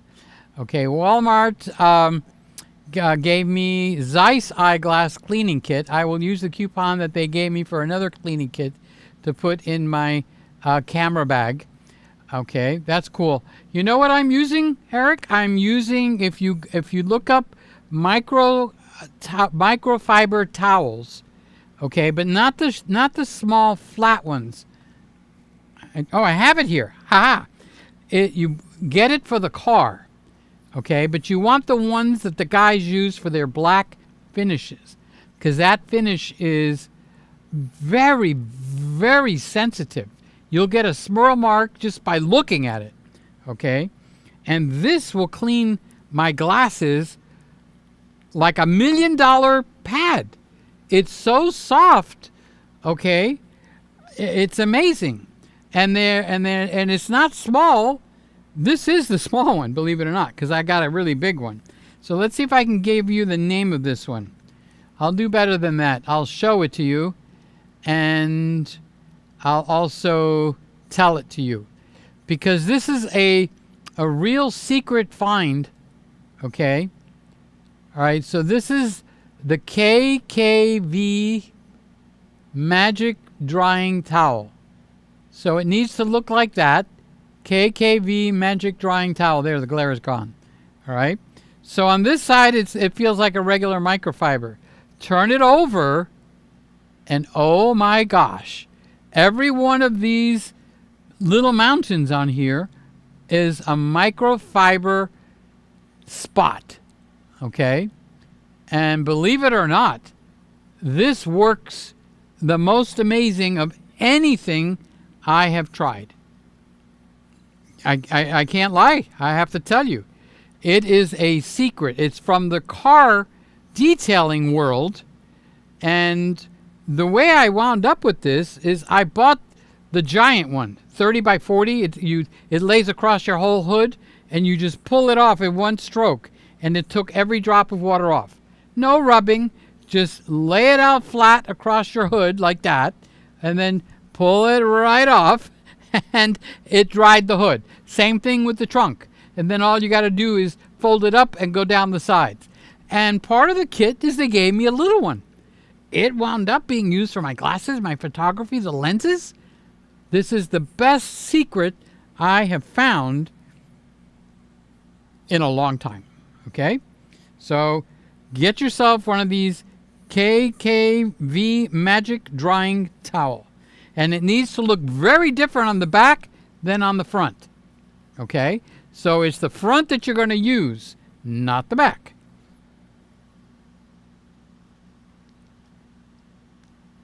Hi, Scotty. Love you, buddy. He's saying hi, crew. And Randy is giving the website is www.PeterGregg. Notice it's got 2 G's at the end of Greg. G-R-E-G-G. And that is, that was back to our sponsor. We had such a nice sponsor tonight. Scotty would be so proud of me.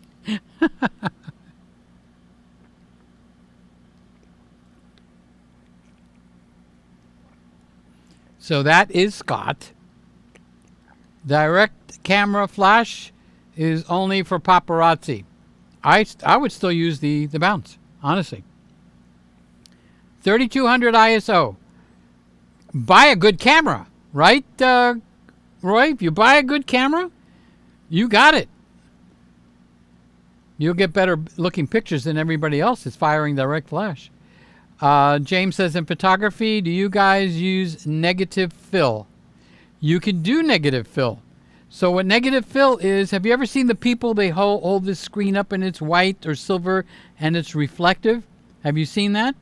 That is a fill light. It's bouncing off of something, light that you're shooting into the girl's face if you're shooting a model, okay? If you take that same theory but make it a black surface it actually subtracts light. Don't know how it works. It probably absorbs the light, okay, from where you're bouncing it to. And that is what James is telling us. It's called negative fill. Okay, so I'm going to skip over the inter-conversations because this show is getting long, okay? But I do want to give everybody their space in the spotlight because that's part of what's the fun part. So Roy is talking to James. All right. All right. Jim is saying Merry Christmas, everybody. Hi, buddy. Thank you for coming in tonight and giving me a thumbs up. Did I get a thumbs up? I didn't? Well, do it. Do it or get out of the line. John Panay, comedian. So Scotty says, I own no less than 25 Speedlight modifiers. See, I knew there was a lot of them. I wanted to say hundreds and hundreds, okay? The better bounce card set should be called the best bounce card set. Okay, so Scotty is one of my biggest supporters, but what he's saying is actually true. Because I have maybe 10 or 12 because you keep an eye on your competition. And you know what I use all the time? I use my own. First of all, I'm scared of breaking the hot shoe mount. That's a $400 repair right there. Thank you, but no thank you. Okay? Then I also bounce the light an awful lot. And when you get around family, they will bitch and bitch and bitch. So you put this on it like I showed you earlier in this video. You're going to have to back up and watch the rewind. How I use this, it's magical. It's 100% magical. Okay? So on my website, PeterGregg.com, all right, I sell these in packs of 2, 3, and 4. And in each pack, they're not pre-designed. If you want to buy 3 of them, you get to pick which ones you want. And there's a third one missing here. I don't know where it is, but it's basically double the size of this one. Like this, picture it full size. I call that the jumbo, okay? Or the extra large. I think I call it the extra large. I might have been using it. So you would use that where it's very dark and you really want to generate more light. And when I say very dark, let me qualify that. You're in a church and the ceilings are 40, 50 feet in the air. That's very dark. If you're in somebody's restaurant or living room, chances are you don't need the extra large. This is the one that competes with all the other cameras, with all the other brands, because I have a lot of competition. Okay, they even make a knockoff of this in China for like $5. I sell them for $10, but not singles, because when you add the shipping, your price is too high. So I sell them in packages of 2, 3, and 4. And then a person last week, Scotty, you'd be so happy to hear this, they wanted to buy 10 of these. Apparently, they are bouncing the light, and that's the purpose of this. Okay? They bought 10 of these up in the New England area, and they got shipped out, and they will arrive, according to the UPS, tomorrow. God willing, and the bridge isn't up. Okay? So, yes, then you can compare them, and you can use any one of the ones that you have. So, are you telling me, honestly, you have used a better bounce card and you like it better than everything else? Thank you. I have too. And so I'm talking from somebody that uses it, not because I made it and I've got a huge ego. It's the best thing I found. If I found one better, okay, and I did, I found one better, but they went out of business. Okay, you can't buy them anymore. And the design on it was just a little bit better than mine. But, you know, if you're going to make a living on selling these things, you better really be good at marketing, because there's so many choices. You go to B&H, you have and do flash diffusers, there's 1,000 choices. Here's Woody. Love you, Woody. How you doing? I've used the Better Bounce card for a long time. Wow. I got people that actually use it. Thank you so much. I appreciate it. So Roy says speed lights are better on a stand. with a bracket. Roy and James, Jamie for me. He's like my nephew. The bigger the reflector, the softer the light. That's very true. That's why I have different sizes, and I even have a jumbo that I just so happen to not have here. Bam! That was a dumb thing to do, and I don't even know where the big one is. I'm looking frantically around to hopefully catch it in the corner of my eye so you can see what the big one looks like. No dice. Okay, so that's Roy. Jamie and Roy are talking to each other.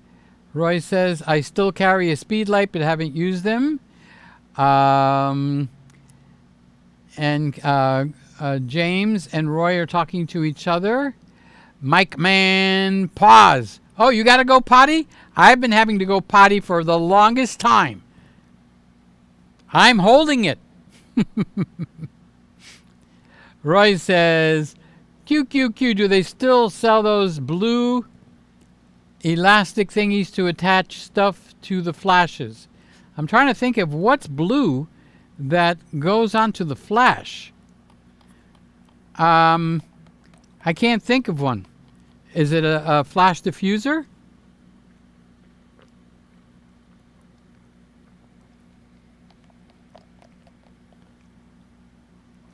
I don't know, Roy. How about if I just go straight to the answer?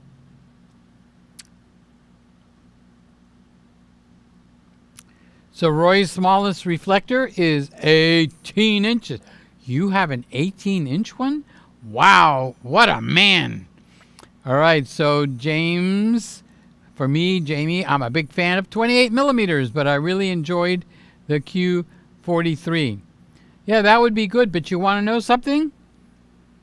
I love the Q3 because of the colors. Ooh, it tickles my Giska. Have you ever had your Giska tickled? Okay, but when I go to spend the money, I could try to get close. As a matter of fact, I wanted to say, Randy, if you're still here and you're awake, something you said bothered me. Okay, not as a criticism or not like my feelings got hurt, but you were right. And when I processed all those pictures for my niece's birthday party, you made a comment, and it was pretty strong. You said, that's not the Leica colors.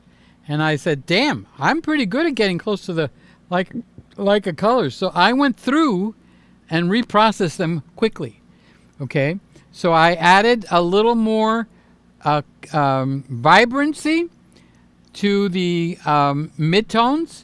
I added a little more contrast to the midtones, and I added a little more plus compensation only to the midtones. Okay, and the vibrancy, and then I moved the colors. I shifted them over because I kind of know where the colors sit for Leica. I've got a couple of the Leica lenses, and I keep wanting to use them. And I figured, well, why? What makes these? So I kind of figured what the colors are. And I reprocessed them, and I put them up again. I didn't send it to you again because you already wanted to take them off your computer. But I'll be glad to send them to you again if you want. Okay. Here's Uncle Norm. Merry Christmas, Peter. Good evening, Greggies. Around the world. Gotta Leica that Leica. Gotta Leica the Leica. He's getting into it with me. How you doing, Norm? Love you, buddy. Thank you for coming. And what was I going to ask you? I was going to ask you something. It was something. Oh, I wanted to ask you. I wanted to tell you. Okay, I'm put onto Facebook Marketplace all my Nikon G lenses. So all these lenses that you see behind me on the table, I got 4 of them, and I put them up for sale. And I said, Norm would do like a Mr. Spock. Fascinating. Well, I wouldn't use these lenses on the ZR. I have lenses for the ZR, number 1. Number 2, I have the Megadapt 21 adapter from Randy. Thank you very much, Randy. He blesses me over and over. and I have all the Sony lenses I could put on there too. So I have a much wider array of lenses I can use for Nikon. And Rainey and I decided to get me out of that debt from the court, the trial. And selling those lenses is not, I haven't used them in a couple of years. So I shined them up, I cleaned them up. They look like brand new. Winner, winner, chicken dinner.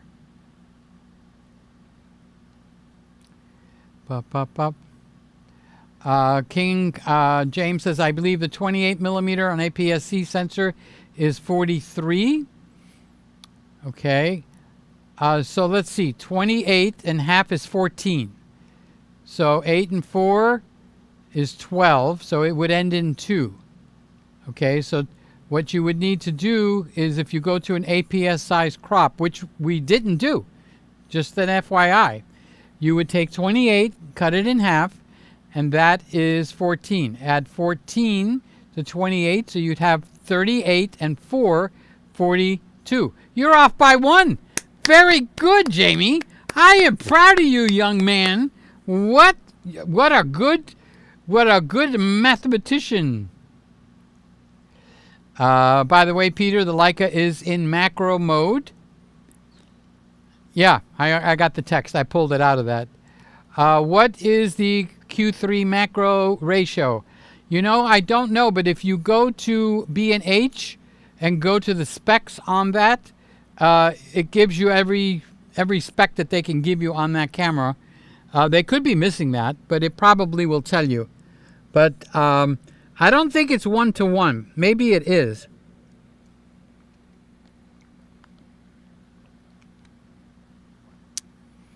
But if you have a curiosity. Now, here's my question back to you. Okay? If I mimic the Q3 by using the Sony a7CR and put a 24 millimeter ratio, 24 millimeter lens instead of a 28, I would lose the macro ability, wouldn't I? That would be one of the lesser things. So I think the focus on the A7CR is better than the focus that's on the Q3.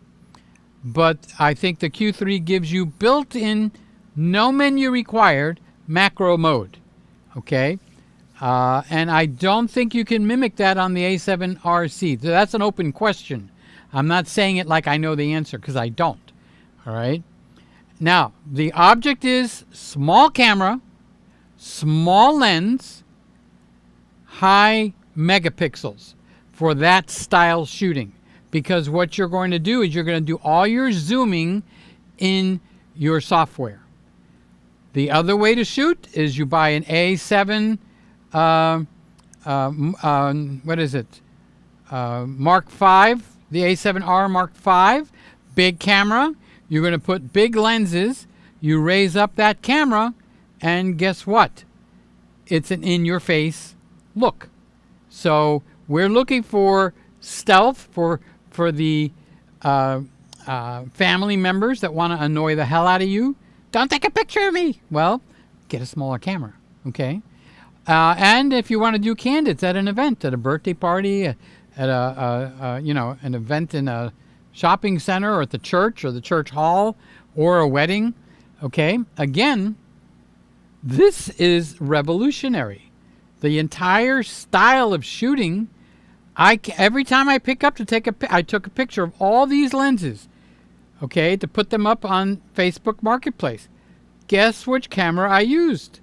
Take a guess. And the first 3 guesses don't count. I'm not giving you 4 guesses. Okay. So James says, Uncle Peter, that Leica looks great in the Christmas room. I think that should be your next camera. We'll have to talk to the Lord. Everybody, we'll get on our knees and see. But I would want to also use it, Jamie, when I go out, because I've got, we call them the grandkids, but they're my nephews, and now we got a new baby. And we're a Greek family, so a Greek family is usually very extended, like Italians, okay? And so when we have gatherings, it's not 2 or 3 or 4 people.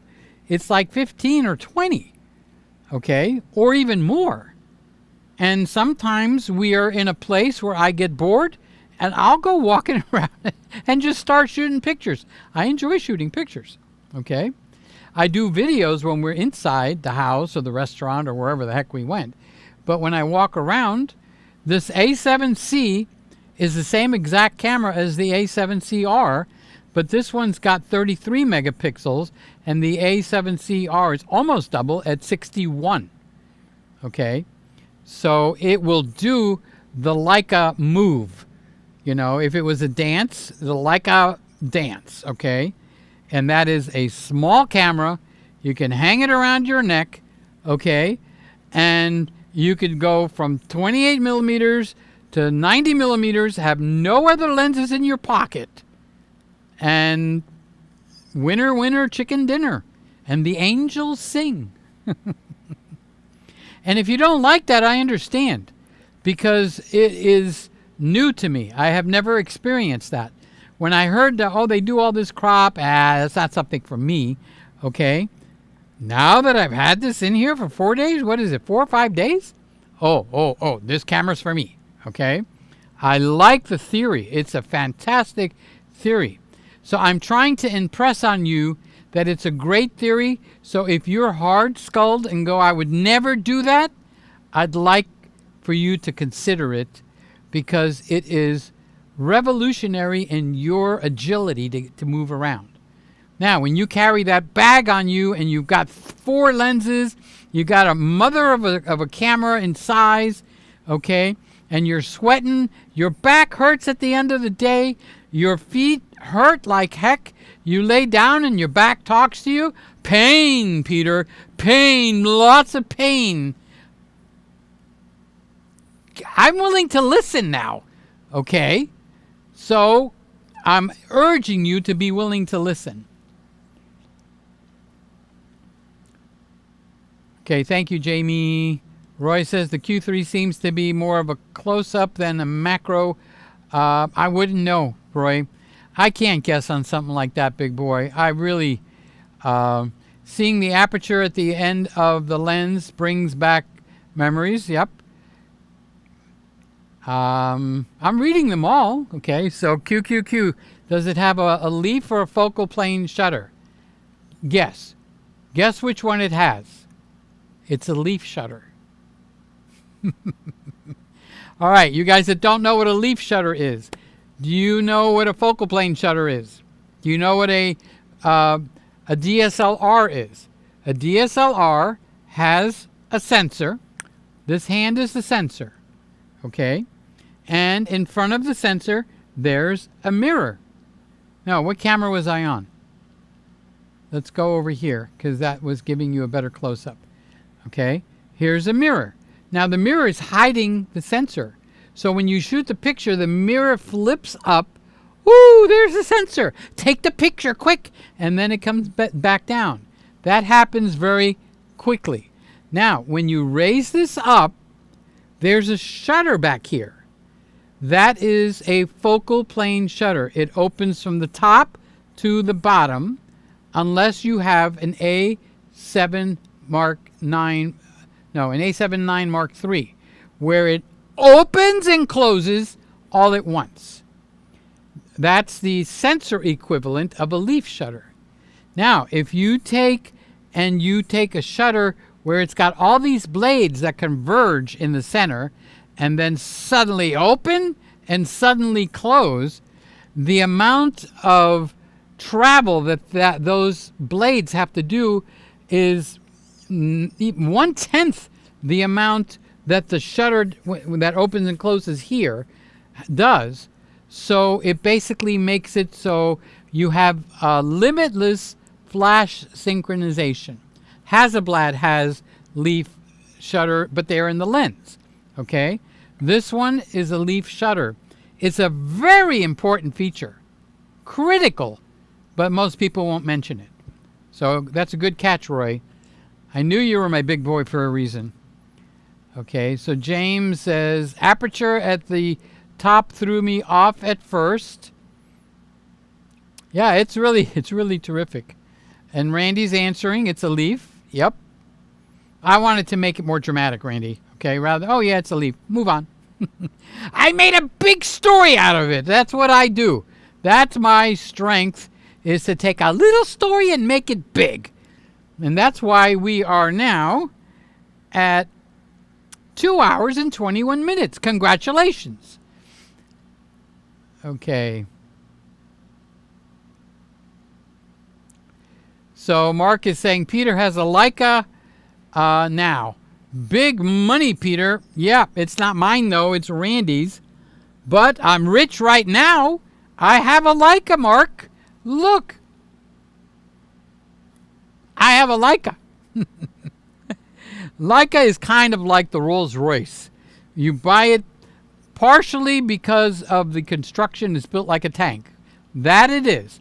But it's like buying a Rolls Royce or a Bentley. You are buying partially a label. Okay? So if I was going out and about on the street, I would take a little black tape and I put it over this red circle because, and this is really important because the thieves know they're going to get 10 times more money by stealing this from you. Okay? And it's the round dot. Leica is known for the round dot. And when they see the round dot, you better keep your eyes open when you're walking around. Okay? Now, behind that round dot, this could be a Sony. It could be anything. It could be a Panasonic. All right? Now, when you want to show off, take the tape off. Show your red dot. Stunning, stunning camera. It's a shame that most of the people that buy it are buying it for the label instead of for how terrific it is.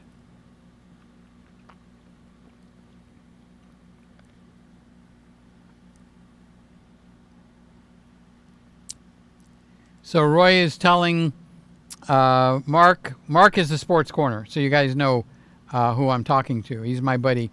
I love you, Mark. Thank you for being here.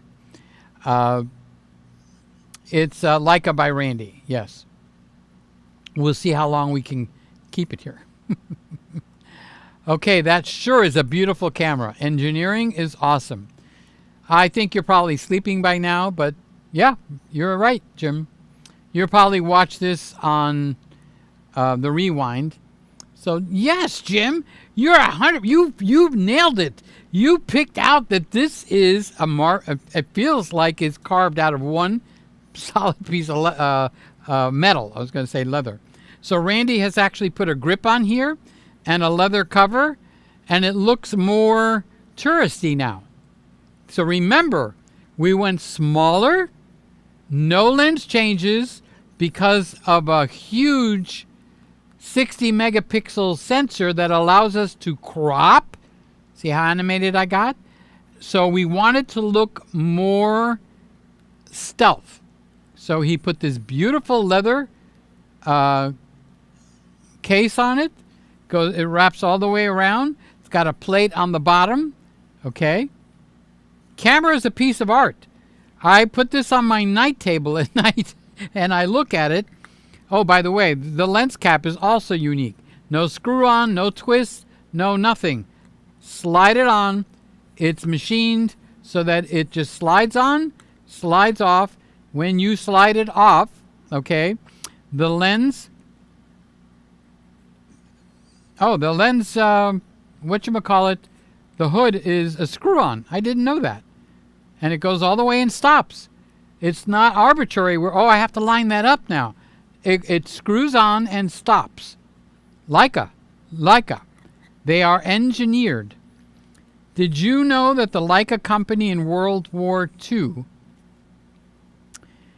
because I'm assuming they were Jewish, or maybe they weren't, but they helped smuggle the Jews. The Leica company itself is based in Germany. They're made in Germany, okay? They would smuggle the Jews out under artistic license by having shows all over the world, okay? And they would send the Jews that they were trying to smuggle out of Hitler's Germany as one of the representatives for the Leica company. They'd fly out right under the nose of the Germans, and once they hit there, they took asylum. Okay? That is part of the history of Leica. They helped to smuggle Jews out of Germany when Hitler was killing the Jewish people. Okay, my finger is busy signaling the art director. Okay. Mr. Easy, the Leica is so neat, not having to dig into menus, so much easier. That's true. I like that. I didn't realize I would like it that much. I'm a menu boy. When I left film, I got into Canon for many years until 2009. And then I switched to Nikon. Everything is still menu based, okay? Sony has made it a little bit more on some cameras and not so much on others, okay?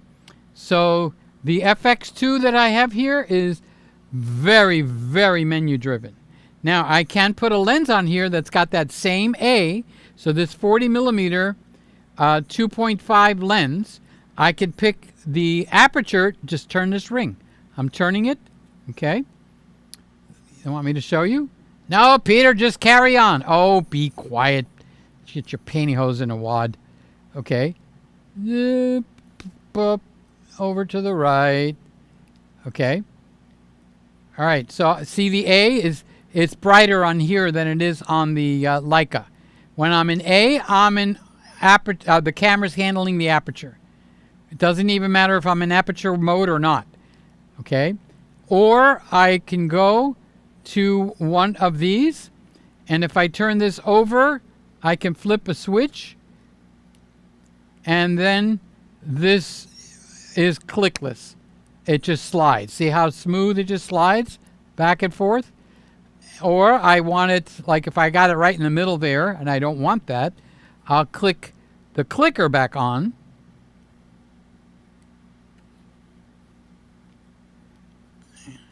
and now it clicks. See, it does the pop. Pop, pop. See, it's going from line to line. So this is a sleeper lens. It's a 40 millimeter Sony lens, 2.5 G lens. So if you were going to mimic the Leica, this would be your second lens. This would be the 43, okay, that Leica has. You'd have the 40 over here. So you always seem to go a little wider. It's got the Leica type of hood on this camera. See how it's got the Leica, wrong way, okay. So this would turn your A7CR, if you were going to do that, this would turn that camera into the mimicking of the Leica, okay? And then you would buy the 24 millimeter, and that would be your walk-around lens. So you have two very small, full frame. You don't want to go down into crop, okay? And you would mimic owning a Leica. Where's Sly? Oh, she says winner, winner, chicken dinner. So that was Eric, and he said the Leica is so neat. Yeah, it's a little counter to our way of thinking with cameras, but I've used it now for about 4 days. I think it arrived, let's just say a week, okay? And it's my camera now. I mean, I love using that camera. I really do. And the colors, I really like it. I prefer the back button to the half press. Well, people do work that way too, Roy. And if you're one of those that work that way too, what's wrong with you, dude? How can you do that? You're this finger, this one. You get a lot more, it's more sensual to use this one than it is to use this. Well, maybe not. Okay, anyway. I'm playing with Roy. I love Roy. He's a wonderful, wonderful guy, but I'm not going to tell him. None of my Leica stuff is digital. Oh, so you got the old, when I was in high school, they had a Nikon in the yearbook staff and they had a Leica. Guess which everybody dove in to get before they could get anything else. But the unusual thing is, back then, the Leica was manual focus and the Nikon film camera was autofocus. Leica did not add autofocus for quite a while. 28, then tap, and every time you tap on that button, you go through that cycle right there on the Leica. 28, 35, 50, 70, and 90. Okay. And by pressing the buttons for about 5 seconds, you can reprogram that button for what it can do. I like that. What camera does that? I'm not sure, but I think the Panasonic does that. What an amazing feature. Okay, so on the Sony, when I want to reprogram this button, which I did, okay, if this was the Leica or possibly the Panasonic, you just hold the button down for 5 seconds and it lets you remap it right on the spot. No fiddle faddling like, how do I get to that damn button so that I could, remap it.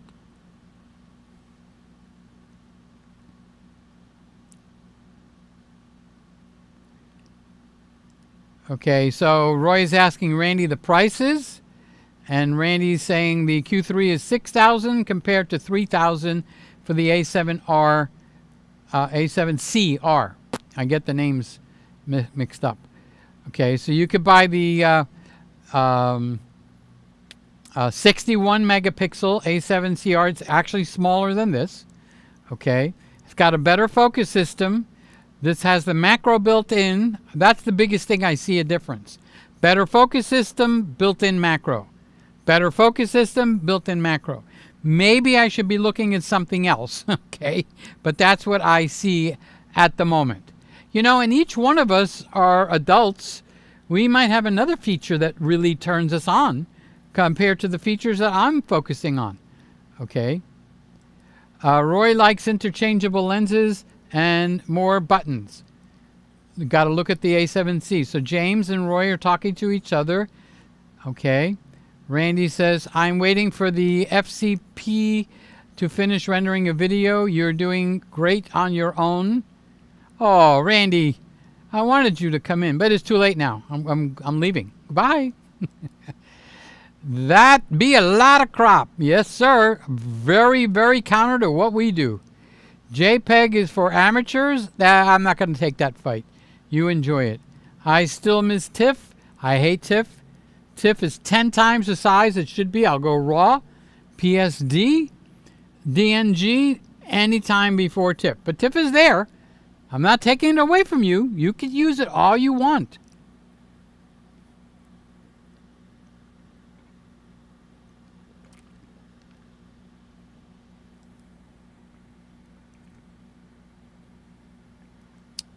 I'm incompatible with cropping. Well, there you got it. Some people are just not going to go for that. But I guess enough people are buying the Q3 and people like me are discovering what I can do with it. Leica Q3 utilizes we did this. So the cycle is 28, 35, 50, 75, and 90 by cropping. Okay, but you're not cropping starting with a 24 megapixel or a 12 megapixel or a 30 megapixel. You're starting with a 60. And I got me a feeling that the next round of cameras, probably starting with the Sony, is going to be higher than 60 because the system that I just explained to you tonight works. It works. We just need to make it better. So it's 60 to 6 megapixels. You got it right, okay? So I'm going to go over that one, Randy, where it's showing the sizes. Tell more about Photomator, please. Oh, you read my mind.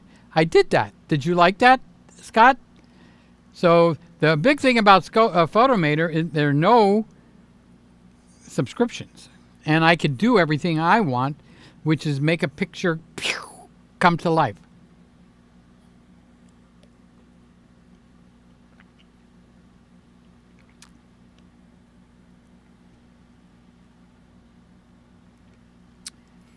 So James is asking, Uncle Peter, is Randy your imaginary friend? Hmm? No, he's the real deal.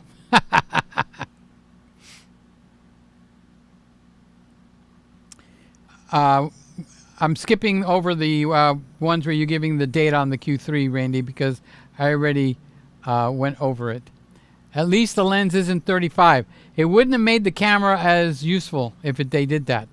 I would have liked 24, but I like the Leica the way it is. And if I ever grow up to be a big boy and I get me the A7CR, especially if they come out with the A7CR Mark II, it'll be the 24 millimeter lens.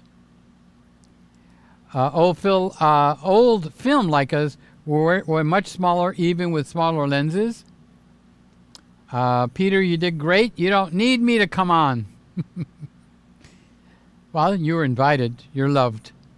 Iceman, beautiful camera.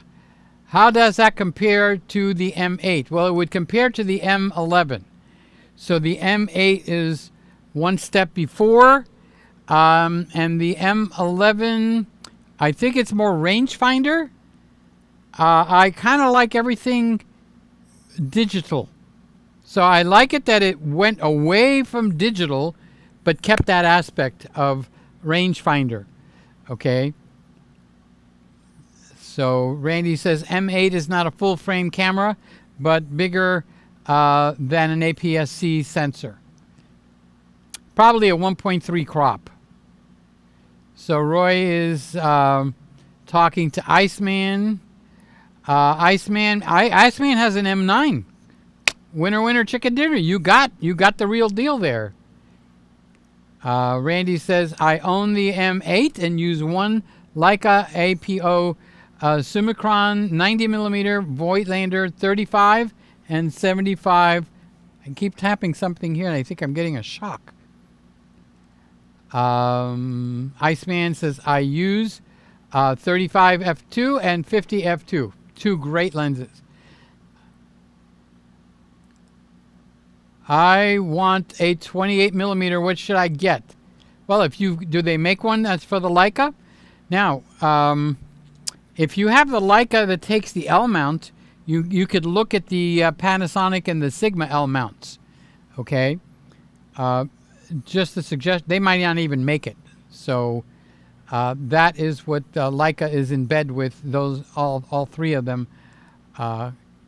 So Randy's saying he owns the Sony 28 millimeter.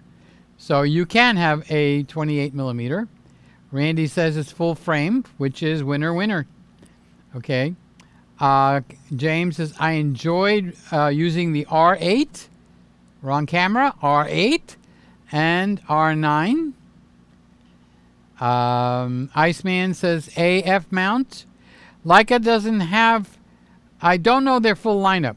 Okay.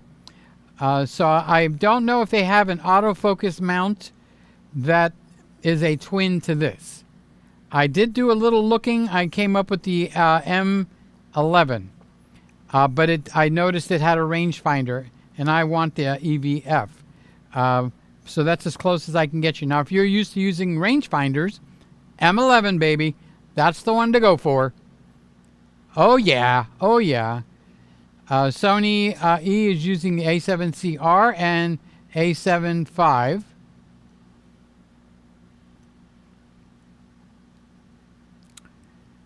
Roy says, I need a real macro lens. B&H is the candy store online. The Z 105 millimeters. Is there? That's the new one that's coming out? No, it's 135. Okay.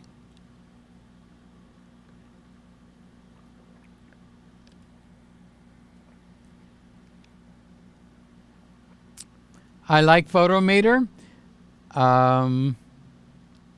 I got it, Ice. It's okay.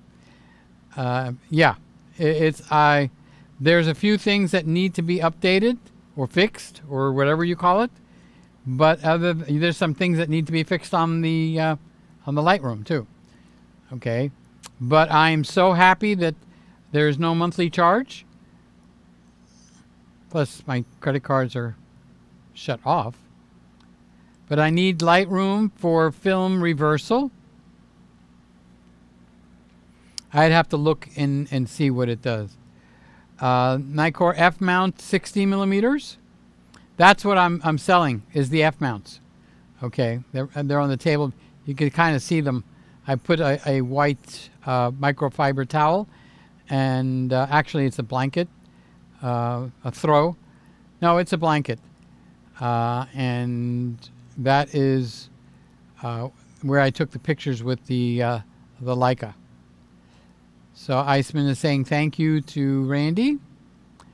I knew Jim was going to bed. Night, y'all. Early flight. Good night, Jim. Thanks for coming in. I'll answer you, but you'll be sleeping. I know you texted me. So Randy's saying good night. Is the Q3 an M mount? It's a no mount. You cannot change the lenses on it. But it looks like it would be an M mount lens that would be on there. And actually down here, Randy confirms that. He says yes. The EV1 is that it seems to be the next generation.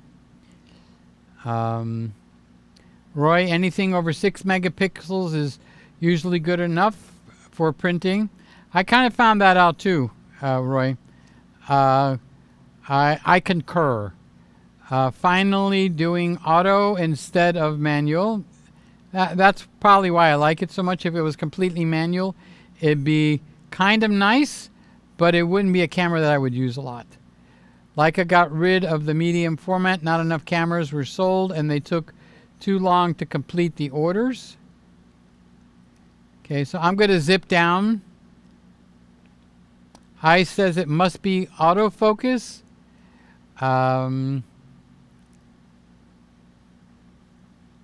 It's almost over, thankfully. Ice, you can go. You don't have to stay here. I can make it. It'll be all right. My freaking toddler is impossible to focus on. Not at 1.7. I bet I can do it. I bet you dollar to donuts. I could do it. Thanks for sharing these exciting tips and tricks, is Jamie. Wow, Jamie, that's special coming from you. Because usually you're zingers. That's what you do. I know your personality. But I know you're not mean. So if somebody else came in and did what you did, I wouldn't let them stay. But because it's you and you're loving and you're kind, I want you here. Oh, yes. I want the big boy here. So Roy says 50-50 post and camera. Lighting, 100 between the ears. 100% between the ears. You have to see the light and adapt to it. Minimum focus distance. Well, with the macro, I would say it's probably... Let's go to macro. Turn the camera on.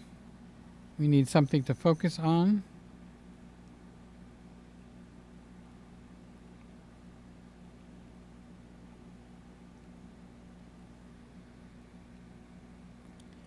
I would say 6 inches to more, not to less.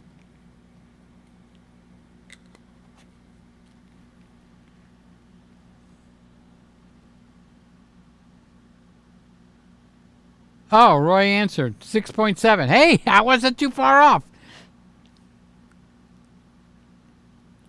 What is this app called? Which one are you referring to, Sam?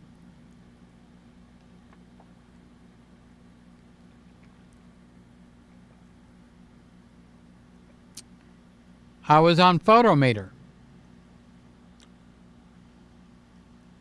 with the pictures. I thought it was 50% pre in the camera. What app is this? Photomator. I hope I answered it way before this. Iceman says Photomator, because chances are some of you guys are gone. The Ring of Fire. Ba-ba-ba-bum. Iceman says, I print with Photomator. Excellent. Did you learn a little something, Iceman, with that high-pass filter? That'll help you with the printing. Okay? But a little bit is great, a lot sucks. Just so you know. Okay?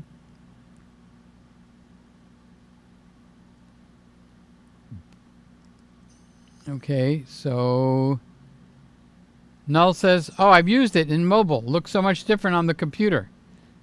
Okay, I didn't know they had that also. Some Flash makes everything better.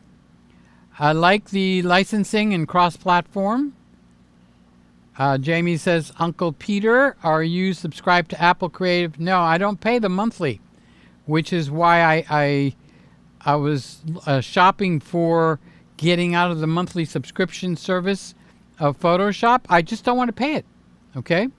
You can, your choice. I don't want to, my choice.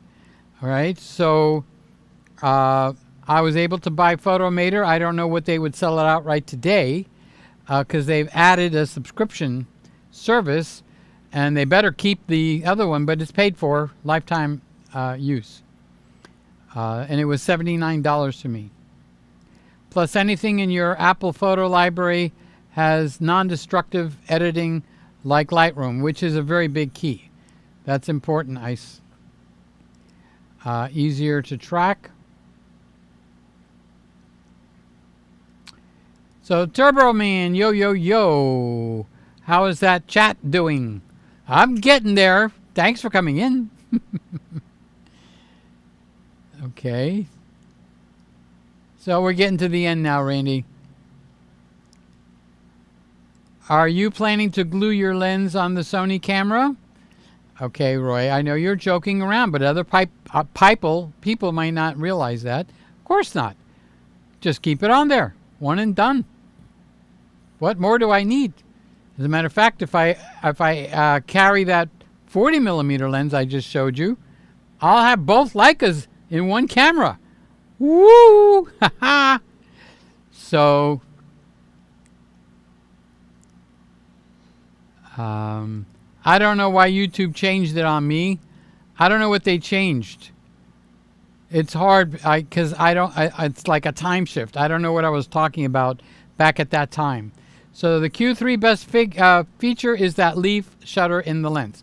See, each man focuses on a different item. I prefer it, Eric. I don't know how to change it back.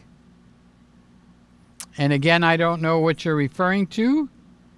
Oh, I prefer Eric. I don't know how to change it back.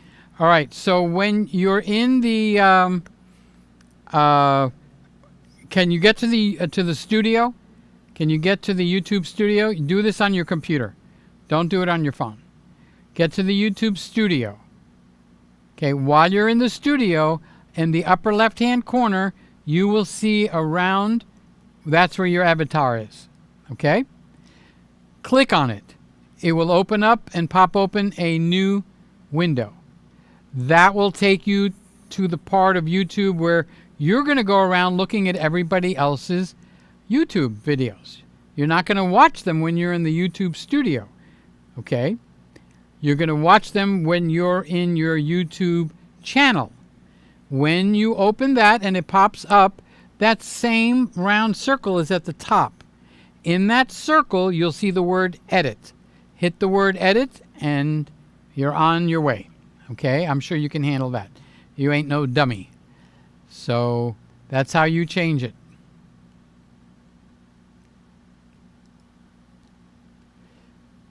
Okay, even the Zeiss microfiber wipes will destroy the coating.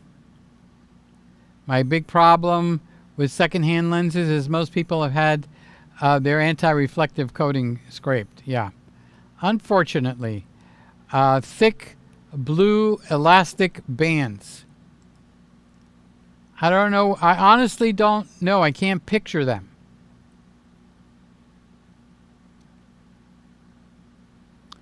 So King and Jamie are talking.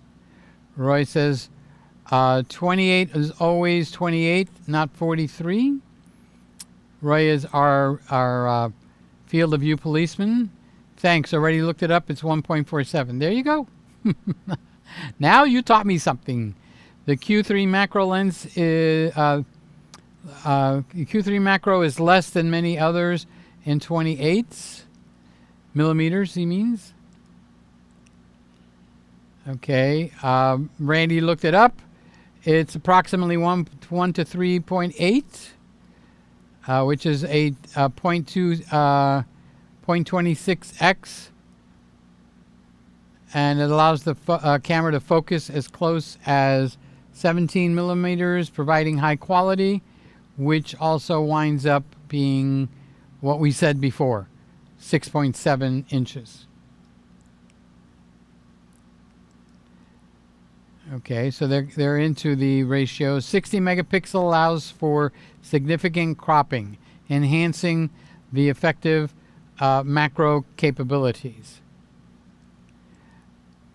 Peter's live stream last week was 2 hours and 30 minutes long. So we're heading towards 3 hours.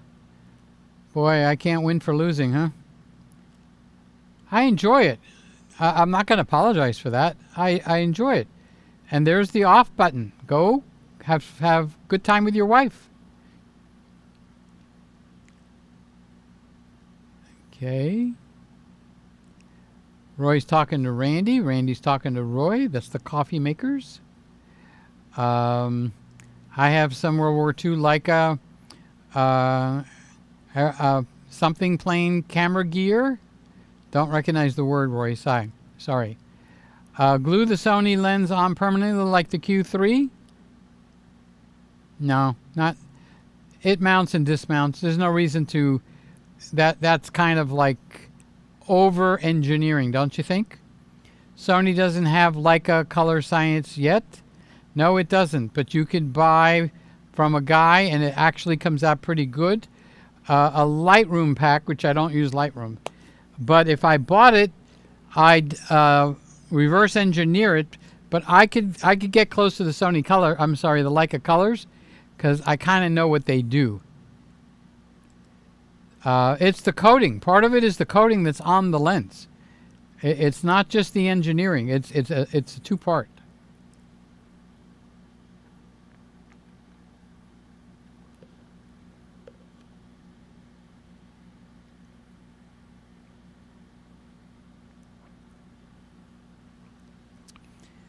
Okay, so if those are all full frame, Randy, those would turn your Leica into your Sony into 3 Leicas, right there. Do they have a small one that goes a little bit higher than 50, even if it's 2.8 or 2.5? Because I would go for the 40, because I really like the 40 that I have. Okay.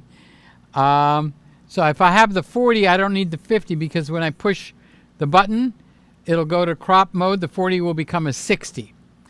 So if they make something that small, that light, full frame, 2.8, I don't want it to go to f4 or something like that, then you would actually have 3 Leica cameras with those 3 lenses. And most of the time, you don't even have to use it. If they go up to a 90 megapixel sensor, I have to look at the rumors and see what they're aiming for. 100 megapixels, it's just going to make the camera that much more useful.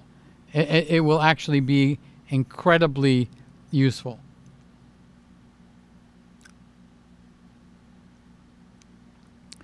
So Roy, oh, wait a minute. Jamie snuck one in here. Peter, I thought you were a lifelong Canon guy. I'm not like you in that personality. I like all cameras. I like the ones that I like to use. I don't care the name. If Canon, like the new Canon R6 Mark III, suddenly, out of nowhere, full-size HDMI, it will record the gyro data, which I have been harping on everybody for, I'd like it. Okay? You, James, are more of you're on the team. Where cameras are not a team. You're on the wrong team. Don't be on the team for the camera makers. Be on the team for me, the camera users. I've never had a Leica that I can remember, maybe in high school when I used one of the school cameras. Okay? I like it. Did I abandon everybody else? No, I happen to like this. So I'm on the team of the user, okay? You seem to like, or your personality seems to be, let's fight, okay? And thank God you have really calmed down a lot. I'm very proud of you, okay? I am actually very, very proud of you, Jamie. So take it from your uncle. You're on the right track. Be for the guy that's putting the money on the counter. That's the team you need to be on. If the guy likes an Icon, fine. If the guy likes a Fuji, okay. It's not my cup of tea, but if you like Fuji and you're going to buy that, I'm there to support you. Okay. So Peter sold the R6 II, the Panasonic S5 III, and also the Nikon Z6 III. TIFF size matters. Yeah, that's the biggest file I think you can get. I think the closest thing to a TIFF, okay, in quality would be a PSD file. Some cameras will let you do a PSD file. I have not looked and see if I can export into a PSD format on Photomator. That just ding question, okay? I think on Lightroom you can. Okay, Roy is talking to Jamie. Jamie's talking to Roy. Sammy is making music requests. And Jamie's making music requests. Come on, guys. I'm not a professional singer. It's hard to adapt to a song. So James is talking to Roy. Roy's talking to James. I call him James when they're talking to each other, but when I'm talking to him, it's Jamie. He's my little nephew. And Iceman said, I noticed. Thanks. You're welcome. I don't know what you're thanking me for, but you're welcome. See, when I talk to him, now it's Jamie. He's my, Uncle Peter. We have a relationship. I have been using the Amaron 60C Ray rigged on top of the ZR instead of the DMG Dash with button diffusers. It's a little heavy to hold for blogs. And see, that's how you focus. I don't know what most of that stuff is, but that's how you focus in on what you want. It's good for you. So Roy is talking to James. By the way, but you are going to stay on for another hour just singing. I think I'd be embarrassed. Roy says aeroplane. Aero, like aerospace, aeroplane.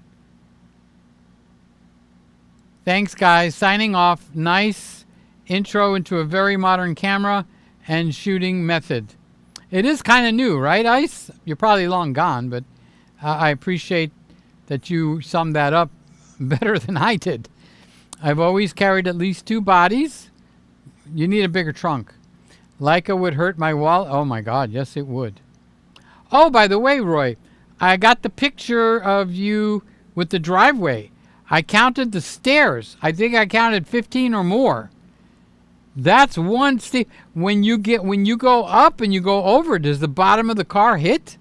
Because it's got to go down, which means that the chassis is going to get real low. So I noticed you were driving an SUV. I bet you there's some cars. I bet you the president's limousine of the United States would get caught there. Did you see Obama's limousine get caught? Or was it Bush's?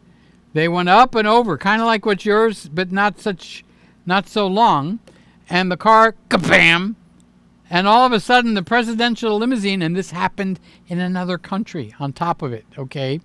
So how embarrassing. So they had to bring in the backup limousine, get the president out of there, put him in the other one.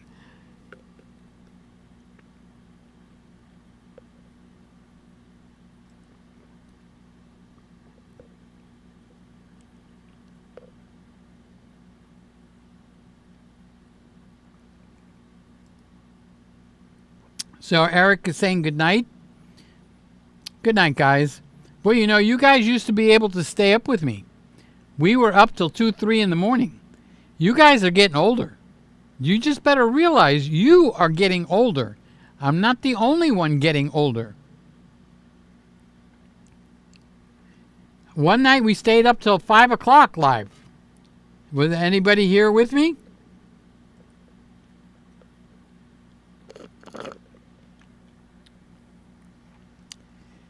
Photoshop hates PNG files. If I see a PNG as an option, I always take it. It's better than JPEG. JPEG actually clobbers.